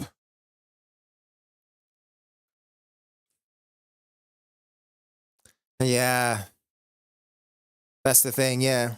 Ligma, you've recently picked up Hauger in Sorare.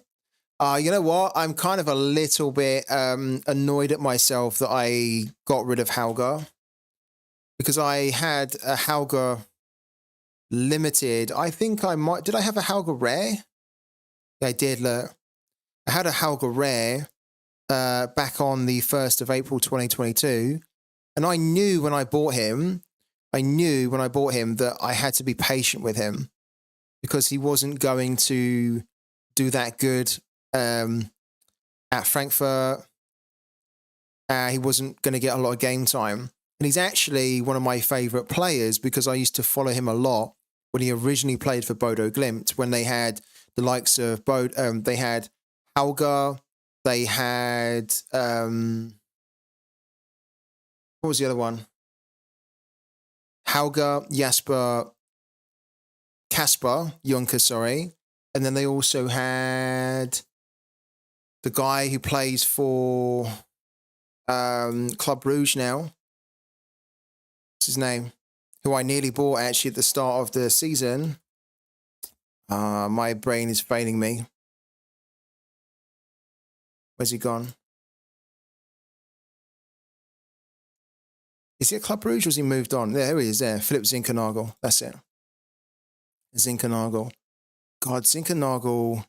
Did Zinkernagel's rare go down to 452? Oh my God.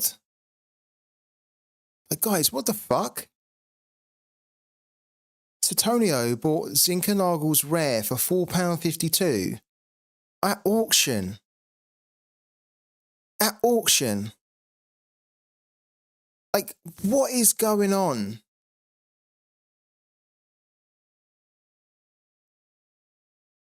That is seriously scary that this player was bought for £4.52. Isn't that's the opening bid, isn't it? What happened there? Holy shit. So the opening bid was £3.89. And then Satonio put one bid in for him. How has this guy gone for £4.52? I would have loved the Zinkernagel rare for £4.52. A new season, £4.52 Zinkernagel. When I see stuff like this, right? I'm not joking. It genuinely scares me that we are lacking so much demand in the game and that maybe cards are becoming so, what's the word I'm looking for? So commoditized now that this type of player can go for that low. And I get it as well. Look, he's been poor. He's not playing. It doesn't matter. This player is quality. This player should technically not be going for £4.52. There should be more bids in for that player when he's at auction. He's never been that low before. It could just be a bit of a freak auction. He usually goes for around 20, but seriously, he shouldn't be going for 452 in any circumstance, really. Look, auction ended at 3:20. When did it end? Okay. It ended at 4:31 in the morning, but still, people should be putting their max bid on to prevent that from happening. Incredible. Incredible. I mean, it's great for Satonio. It's not a good look for the game that a player like this in rare can go, of this quality, can go for 452, and there was only 2 people that bid on the card. I would have bought that card. I would have paid a lot more than £4.52. I would have paid probably £20 for that card. Anyways, what I was saying is, I love the Bodo Glimt days when they had Zinkernagel, Kasper Juncker, Peter Hauger. They had Veltson as well, who I think is now at Roma. They didn't have Pellegrino at the time. They got Pellegrino at the season after, because in that season I'm talking about, Pellegrino played for Christiansund. They did, funnily enough, did they? I think at the end of that season that I'm talking about, they then got, they then went out and they got, oh my God, I'm swimming in names here. They then got Victor Boniface, sorry. Gotta go. Thank you, Sorare Holland. Thank you for jumping in. I really appreciate it. And we'll catch you on the next one, man.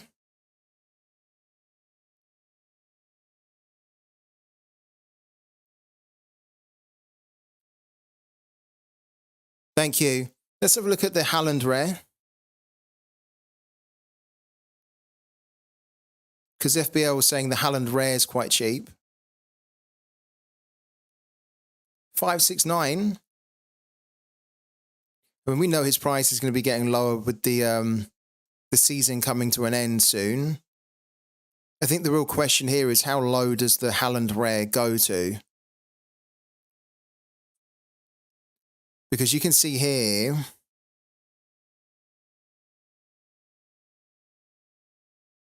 right, this is a question I want to ask everybody, and I am genuinely interested here.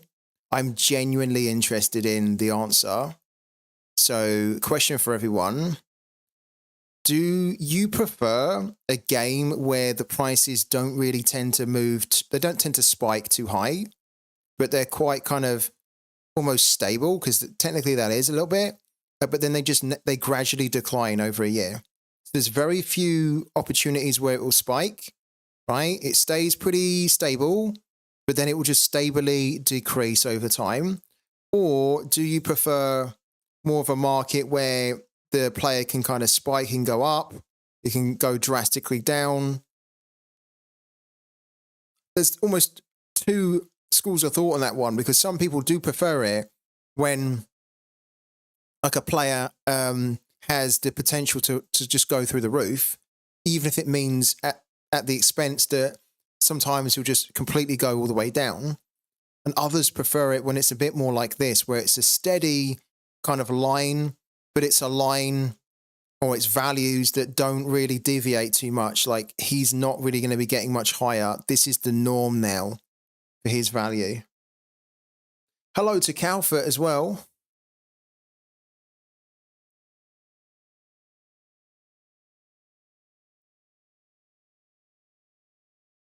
See, look, Zinkernagel was probably a better example here, where he has the potential. He had the potential last year where he could spike, but then he could also massively decrease as well and crash. And then kind of since they've put changes into the game, he now no longer really has that potential to massively spike. He can go up a little bit, but the value of him is a lot more controlled. But then it just decreases. So it's a controlled descent, if you want to say that. It's a controlled descent. I believe the player's worth should be according to his performance, potential, age, talent, etc. Like Haaland, Kimmich should maintain prices. Yeah. I actually agree with you. But do you feel that that's the case, though, FBO, in the game? Do you feel like a Haaland, for his ability, his age, his potential, coupled with then his contract, his international involvement, his Champions League involvement, his general level of scoring, do you feel like this represents a true value for what he's worth? Because at the moment, this is what the market is saying he's worth. Do you think that the game at the moment is really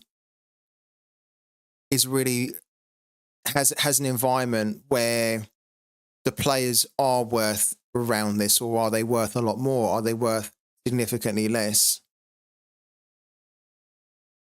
Because I would probably say that I think personally this would be quite low for Haaland, and I would have expected to have paid a lot more for Haaland,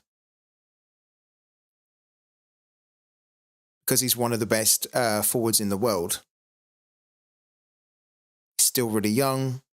Can use him for scoring for Norway, for Champions League games, and just he has the potential to get better and better and better. I mean, even though I couldn't afford to, well, I could technically, but I probably wouldn't. You know, you guys know that I am a budget manager, right?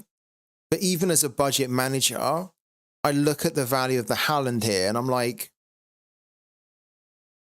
I'm kind of tempted.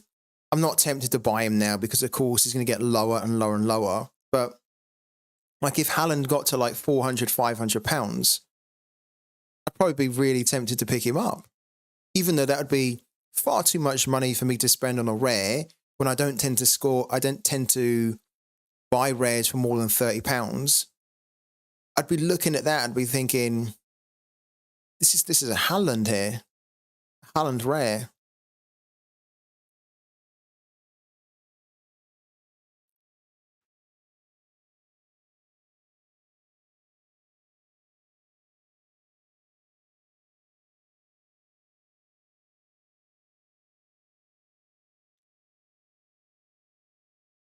I actually kind of disagree a little bit with that. I mean, I get what you're saying here because Haaland, as a scorer in Sorare, he doesn't have any AA, which means that he's going to struggle a little bit more to give you 80 points or more, right? But I actually think that he is a very good scorer in Sorare because the difference here is that this is a player that almost doesn't need AA because you know then that with him, he can hit you multiple decisives quite regularly. So in my opinion, he is a good scorer in Sorare. Like if we were talking about a player that could only deliver one decisive pretty much every game and still had this AA, then I'd say, yeah, he's not that good a scorer. But I actually kind of disagree with you a little bit there, Calvert.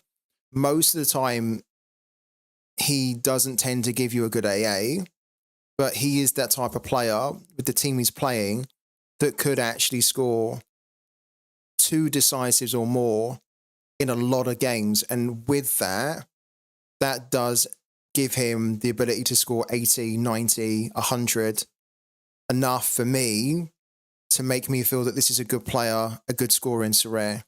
I think if he was not able to do this, but if he was consistently scoring 1 decisive every game, then I would agree with you and say that's not good enough.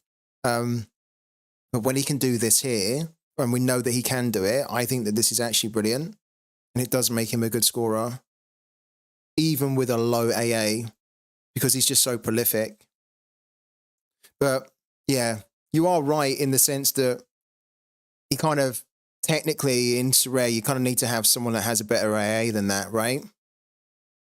And if he doesn't give you a multiple decisive scoreline, then this score technically is a score which someone who is significantly cheaper than a Haaland can provide, right?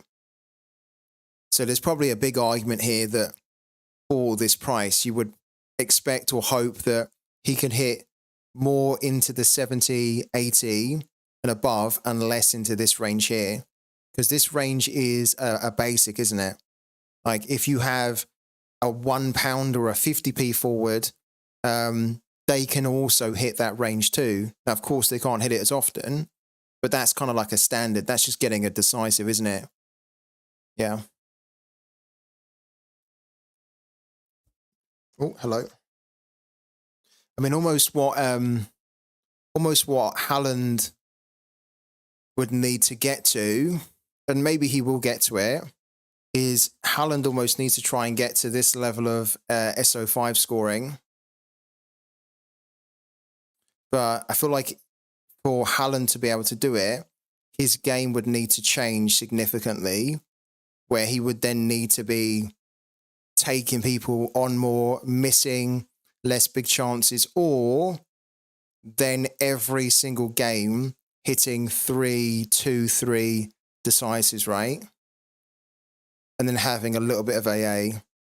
Because this is the scoring which, as a forward, is pretty much the best in the game, right? And then this is kind of like what Haaland's giving, which, as you can see, is not quite the same level because there's too much going on in the 60 to 70. And Mbappe doesn't really hit in that range, which is cool because he's more interested in hitting in this range here. And that's also kind of why he's significantly cheaper, even though you'd still group Haaland along with Mbappe as the best forwards in the world. Yeah. Yeah, I agree, yeah. I agree with you on that, Scuds. Yeah. Like, I think if they gave in the scoring matrix more points towards just pure goals scored, so like if a decisive was valued higher, then he would be hitting 70, 80 a lot more. Like, imagine if the starting decisive score for a goal was 70 points, right? Then it then means that Haaland would be scoring a lot less in this range, but he would be consistently scoring in 70, 80 and above. And then, of course, so would Mbappe as well, right? But Mbappe's scoring would be very high up in this range then if that was the case, right? So yeah, with the scoring matrix as it is, Haaland does suffer a little bit to the real world from just the fact that the decisive starts at 60 points. And then if he doesn't do more goals wise, then he's not really going to be able to score more than 70. Every now and then he might do it, but most of the time he won't.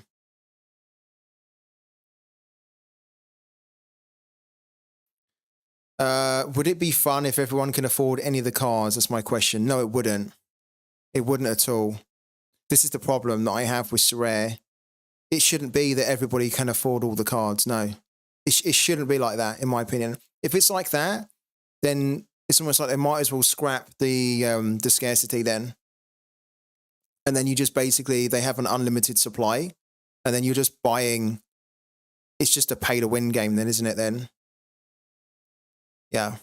And this is the danger with the values all dropping and being so low, is that eventually, over time, more managers can afford the better players, which then means that you're just getting yourself into a situation where those top level players are worth less and less and less, right? Because more and more people have them and can afford them. And then it then means that they have less of an actual effect in SO5, where the high value player can give you that edge because not enough people have them. Whereas actually everyone then kind of owns them. So I agree. Yeah. I agree, man. And the other problem with that as well is that as the prices of these top quality players or whatever, they keep coming down, all that means then is that there's more and more teams that can afford those higher level players, that can run with those higher level players. So then the scoring, the minimum points that you need is then increasing. It's creeping up all the time, isn't it? And that's obviously what we've been seeing in the old format, which is why they changed it.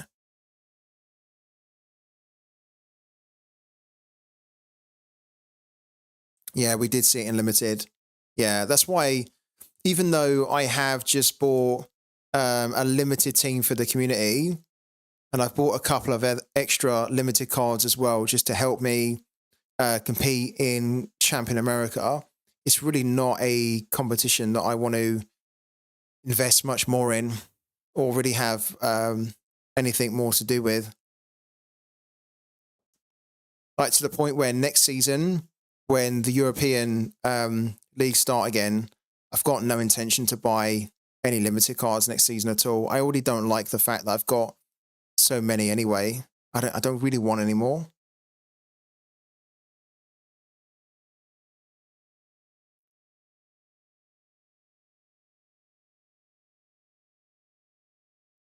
Kavara is out for the game. Does it change your prediction on Pooky? No, because we already made our prediction knowing that he's out.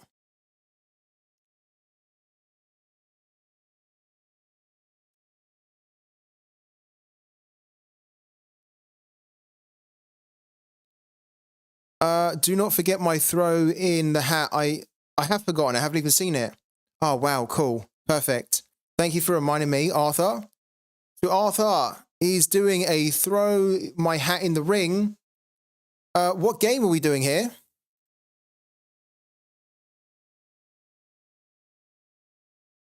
What game are we going for?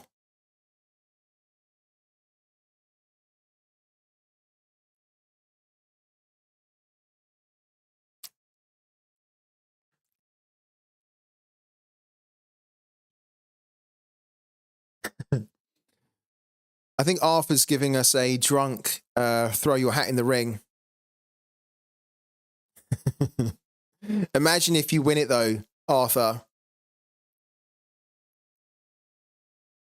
You'll do your predictions drunk then. So 3-1 for what game? Yeah, I know, he'll be the only one that gets it right now, won't he? What's the game we're doing it for, Arthur?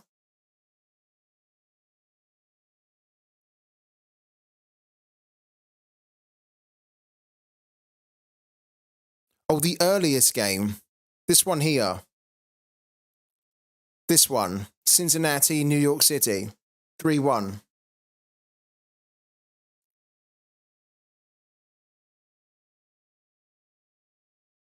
So you want us to do this, right? I just want to double check before we lock it in. Okay, 3-1 to the home team. Love it. Thank you for the prediction. Amazing. We're going to throw that in. So 3-1 there. And then we're going to add that into the tracker.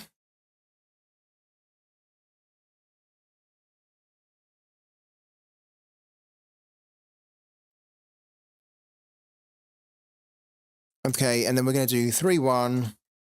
And then, of course, it's Arthur. Arthur _nice, right? Love it. Thanks, man. And good luck in that game with your prediction, man. If it's 3-1 to Cincinnati, you're going to win a limited card.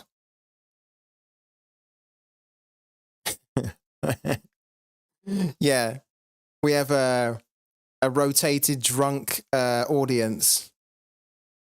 Oh, man, if you win, it'd be amazing. It'll give you another reason to crack open a bottle, wouldn't it?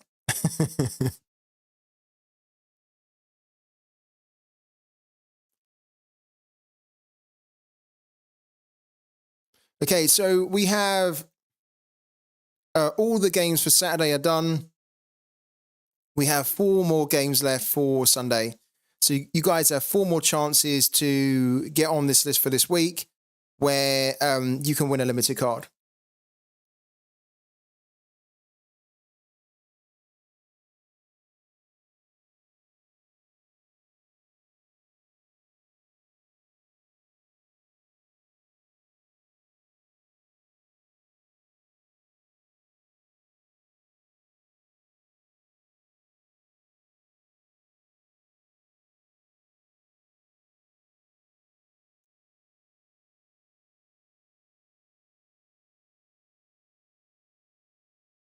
Okay, cool.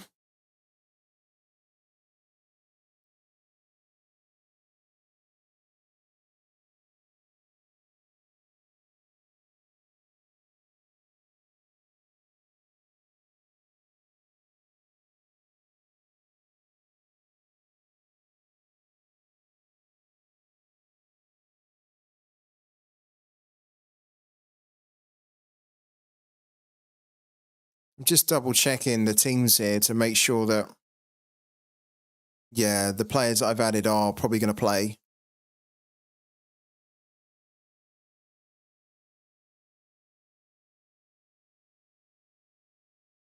There's Fry at 50%. Cool. Okay.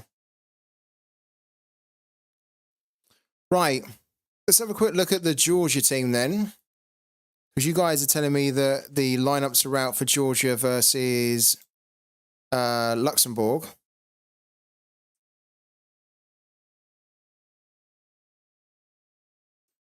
Okay.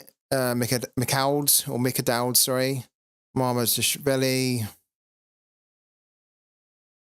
Well, they have Gerson Rodriguez playing.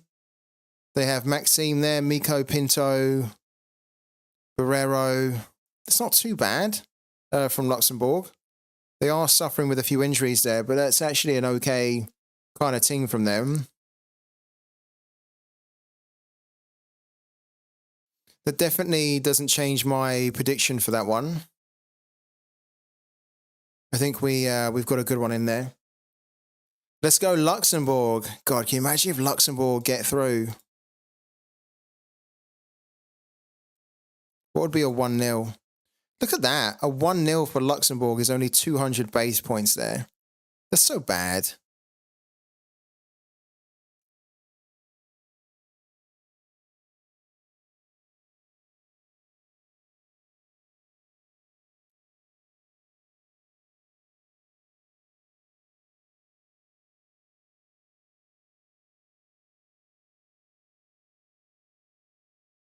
Yeah, I think Marvin Martins is struggling with a bit of a knock or an injury. So maybe they'll use him if they absolutely need to.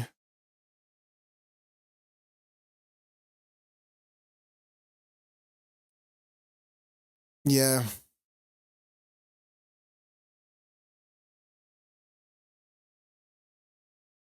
It's funny, we were talking about Hauger, and we were talking about Hauger, how I used to own him. I paid a lot for him back in the day, and the plan was to hold on to him like forever. But I just got a little bit too impatient. So I then sold him because I just, the way Sorare was at the time is that I had a lot of money tied up in a player that wasn't doing anything that could have helped my budget teams. But if I was in the position that I'm in today, if I was in the same position when I bought Hauger, then I would have just held on to him rather than selling him to free up the cash. But Hauger's going to smash it in the Elite Series. And what's really funny is that Hauger's only, he's selling for £71 in his rare, which actually is a steal because he's probably going to go over £100 easily this season in rare. And especially because Sorare can't mint any more cards of him. So there's only going to be 137.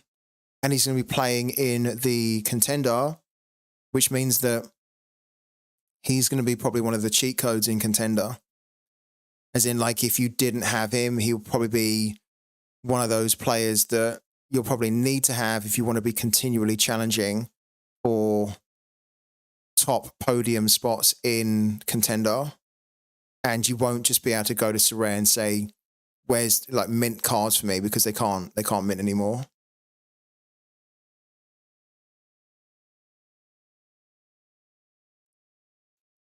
What do you think about Peltola?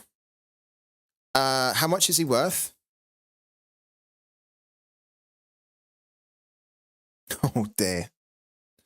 156 in his rare. That's largely because he's an under 23 player with only 12 rare cards, so he's been a new mint. My thought on him is that this is too much. I think actually he's shown that he's a very good player in the MLS, probably quite suited to the MLS as well, because he really gets stuck in. Look, this was for Aberdeen, to be fair, but even since he's been in the MLS, his AA has been incredible. He had a bit of a shocker here, but you're going to have a shocker when your team loses 3-1. But I think he's very suited to the MLS. But this is the problem, isn't it? I'd like to say that this is a great time to pick him up, but it isn't, because he is going to be significantly cheaper than that. So yeah, good player, but not the type of player that I personally would be picking up now. I would wait until there's a lot more supply, and then his value dips under £100.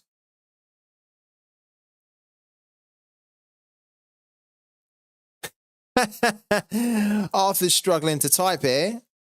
Free tip scout. Did ye put in my prediction for the home team? Oh my god. Arthur, I think your time on the stream is done today, no? I think you're seeing two screens rather than one. We did put it in, by the way. It's in. Don't worry, it's in, man. Yeah. Just stay at the pub. Just forget about this stream now. Just go and enjoy the drunkenness. I mean, it sounds like you're having a good time. It looks like you're having a good time. Yeah. I appreciate you being on the stream, though. I don't want to say leave the stream, but yeah, obviously, you don't need to be here if you're really having a good time and you're getting drunk with friends and whatnot. Just, go and join them properly. And then we can see you with a nasty hangover tomorrow. Have a good evening. Got to go to a uni lecture, Calfer. Thanks so much, man. It's always a pleasure to see you. So go and enjoy your uni lecture and have a good evening as well, man. We'll catch you on the next one.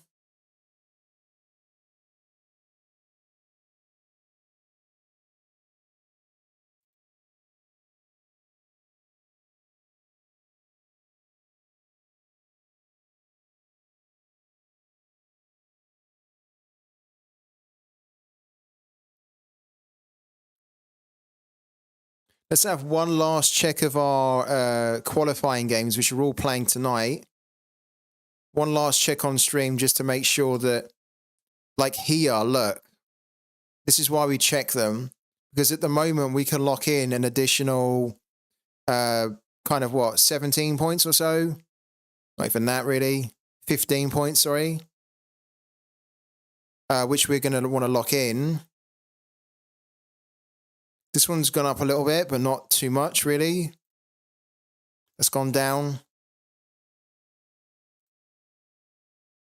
That's significantly gone down. Look, when we locked that in, we were getting 466.2 points. Now it's 360.8, which is actually a good sign for me, because if it's dropping like that, it actually indicates and hints that this is probably what the bookies are now expecting, which is why they're dropping the odds so much now.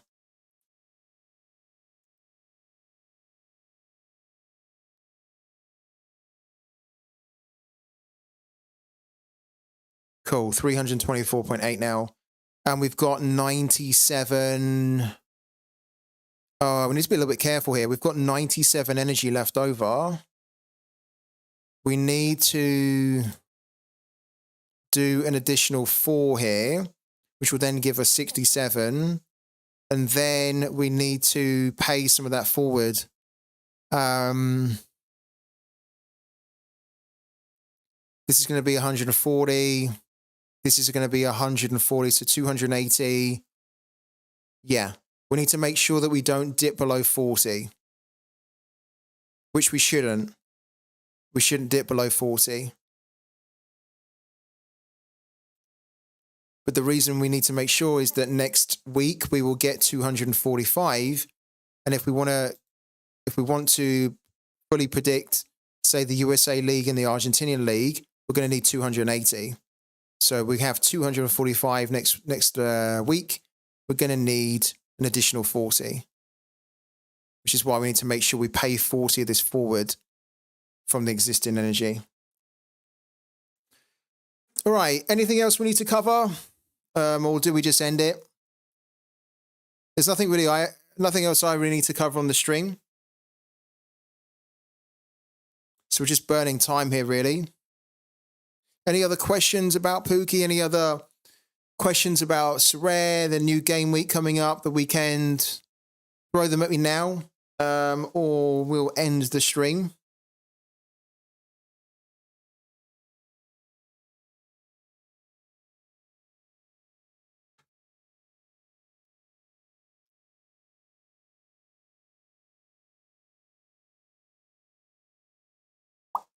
You would like to know how to set up a max bid, please? Okay, cool.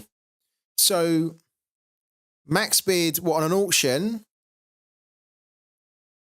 On Sorare, is that what you mean, Ligma? It's pretty easy, but I can show you how to do that. Okay, cool. So what you want to do is you want to go into the market or any of the cards that you're interested in. But for now, we're going to go onto the market. We're going to go onto auctions here because the max bid only works on the auctions market. It doesn't work on the manager sales market. And then what you want to do is you want to, let's say, pick any card here, Aaron Calver. Okay. And then it tells you what the current bid is at, right? 83p, 0.0003. So what we would do is we would say, right, the maximum amount that I'm willing to spend on this player would be £2.76, right? It isn't, but we would say that's the maximum that I want to bid up to. And so we would put our max bid in there. And then what would happen is that the game will then automatically bid for us. And it will make our next bid not £2.76, but it will make it the £1 or whatever it needs to be, right? This one here, not this one. Yeah. So we put our max bid in, but then our next bid, which the computer does, is going to be £1.10, 0.0004. But then if another manager then ups their bid, the game is automatically going to make us the winning bidder, because it's just going to keep bidding for us until it reaches our maximum bid. Yeah.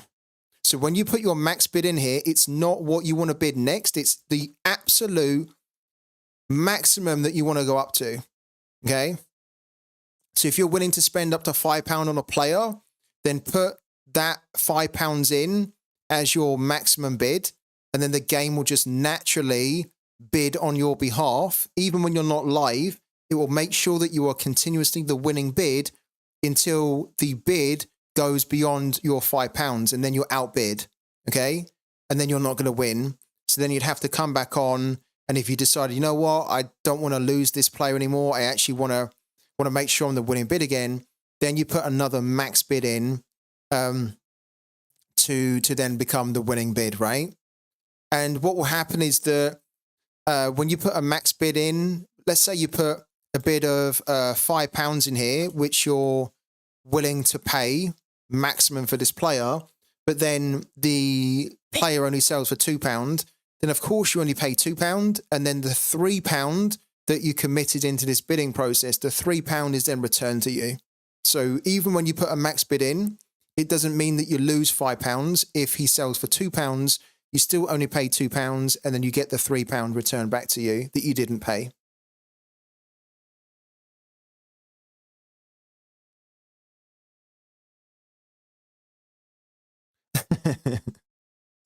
Don't worry at all, Ligma. It's all good. It does kind of explain it here, but I don't think the game does a very good job of really explaining how it works. So if you were, even if, you know, you'd missed it, or even if you were completely new in the game doesn't really explain that properly. If anything, what should happen is that this tooltip should open up a bigger explainer on the steps that happens and how it actually works. This is just a one-liner that I don't think is that clear.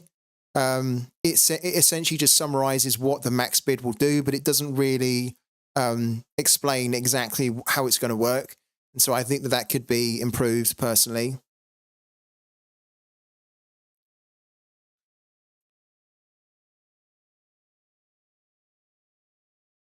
You received an offer from, this is from Arthur, isn't it? Arthur, I know that you're really drunk now if you're sending us an Eric Lamela.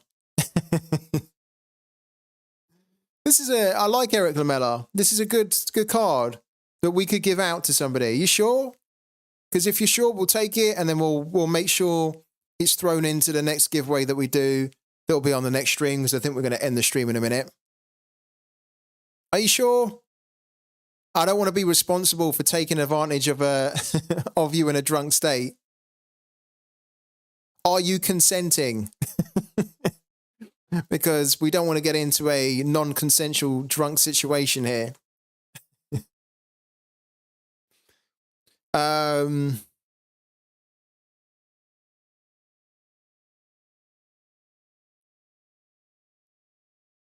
Any of the things that we that you guys want to know, or just want to run past people here, because we're about to end the stream in a minute. Yeah, okay. We're going to accept it. There you go. You guys have seen it. So thank you for that, Arthur. I really appreciate it.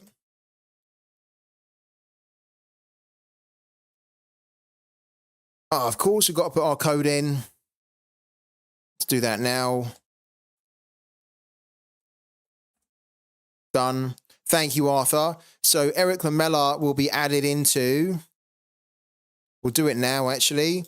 We'll add him into the giveaways here. So now Eric Lamela can be won this weekend from, if you predict my scores on Pooky, you have a chance of winning Eric Lamela, in addition to the 38 other cards in the giveaway list there. Okay. I think that's it for today. So guys, thank you so much for the incredible support as always. Thank you for all of the follows and the subs and the just the general involvement, the discussion in the chat. It's what makes this channel so good, and it's what makes these streams so worthwhile jumping on. That there's often good vibes, good fun, good laughs can be had, and also you can also get something out of the streams as well. So thank you so much, guys. Of course, there's no evening streams, so the next time I'll be back on will be tomorrow at 12 for a deadline day stream. Until then, enjoy your evening. Good luck with the rest of your teams. Good luck with your lineup building. And thank you again for all your time today. I'll catch you again tomorrow.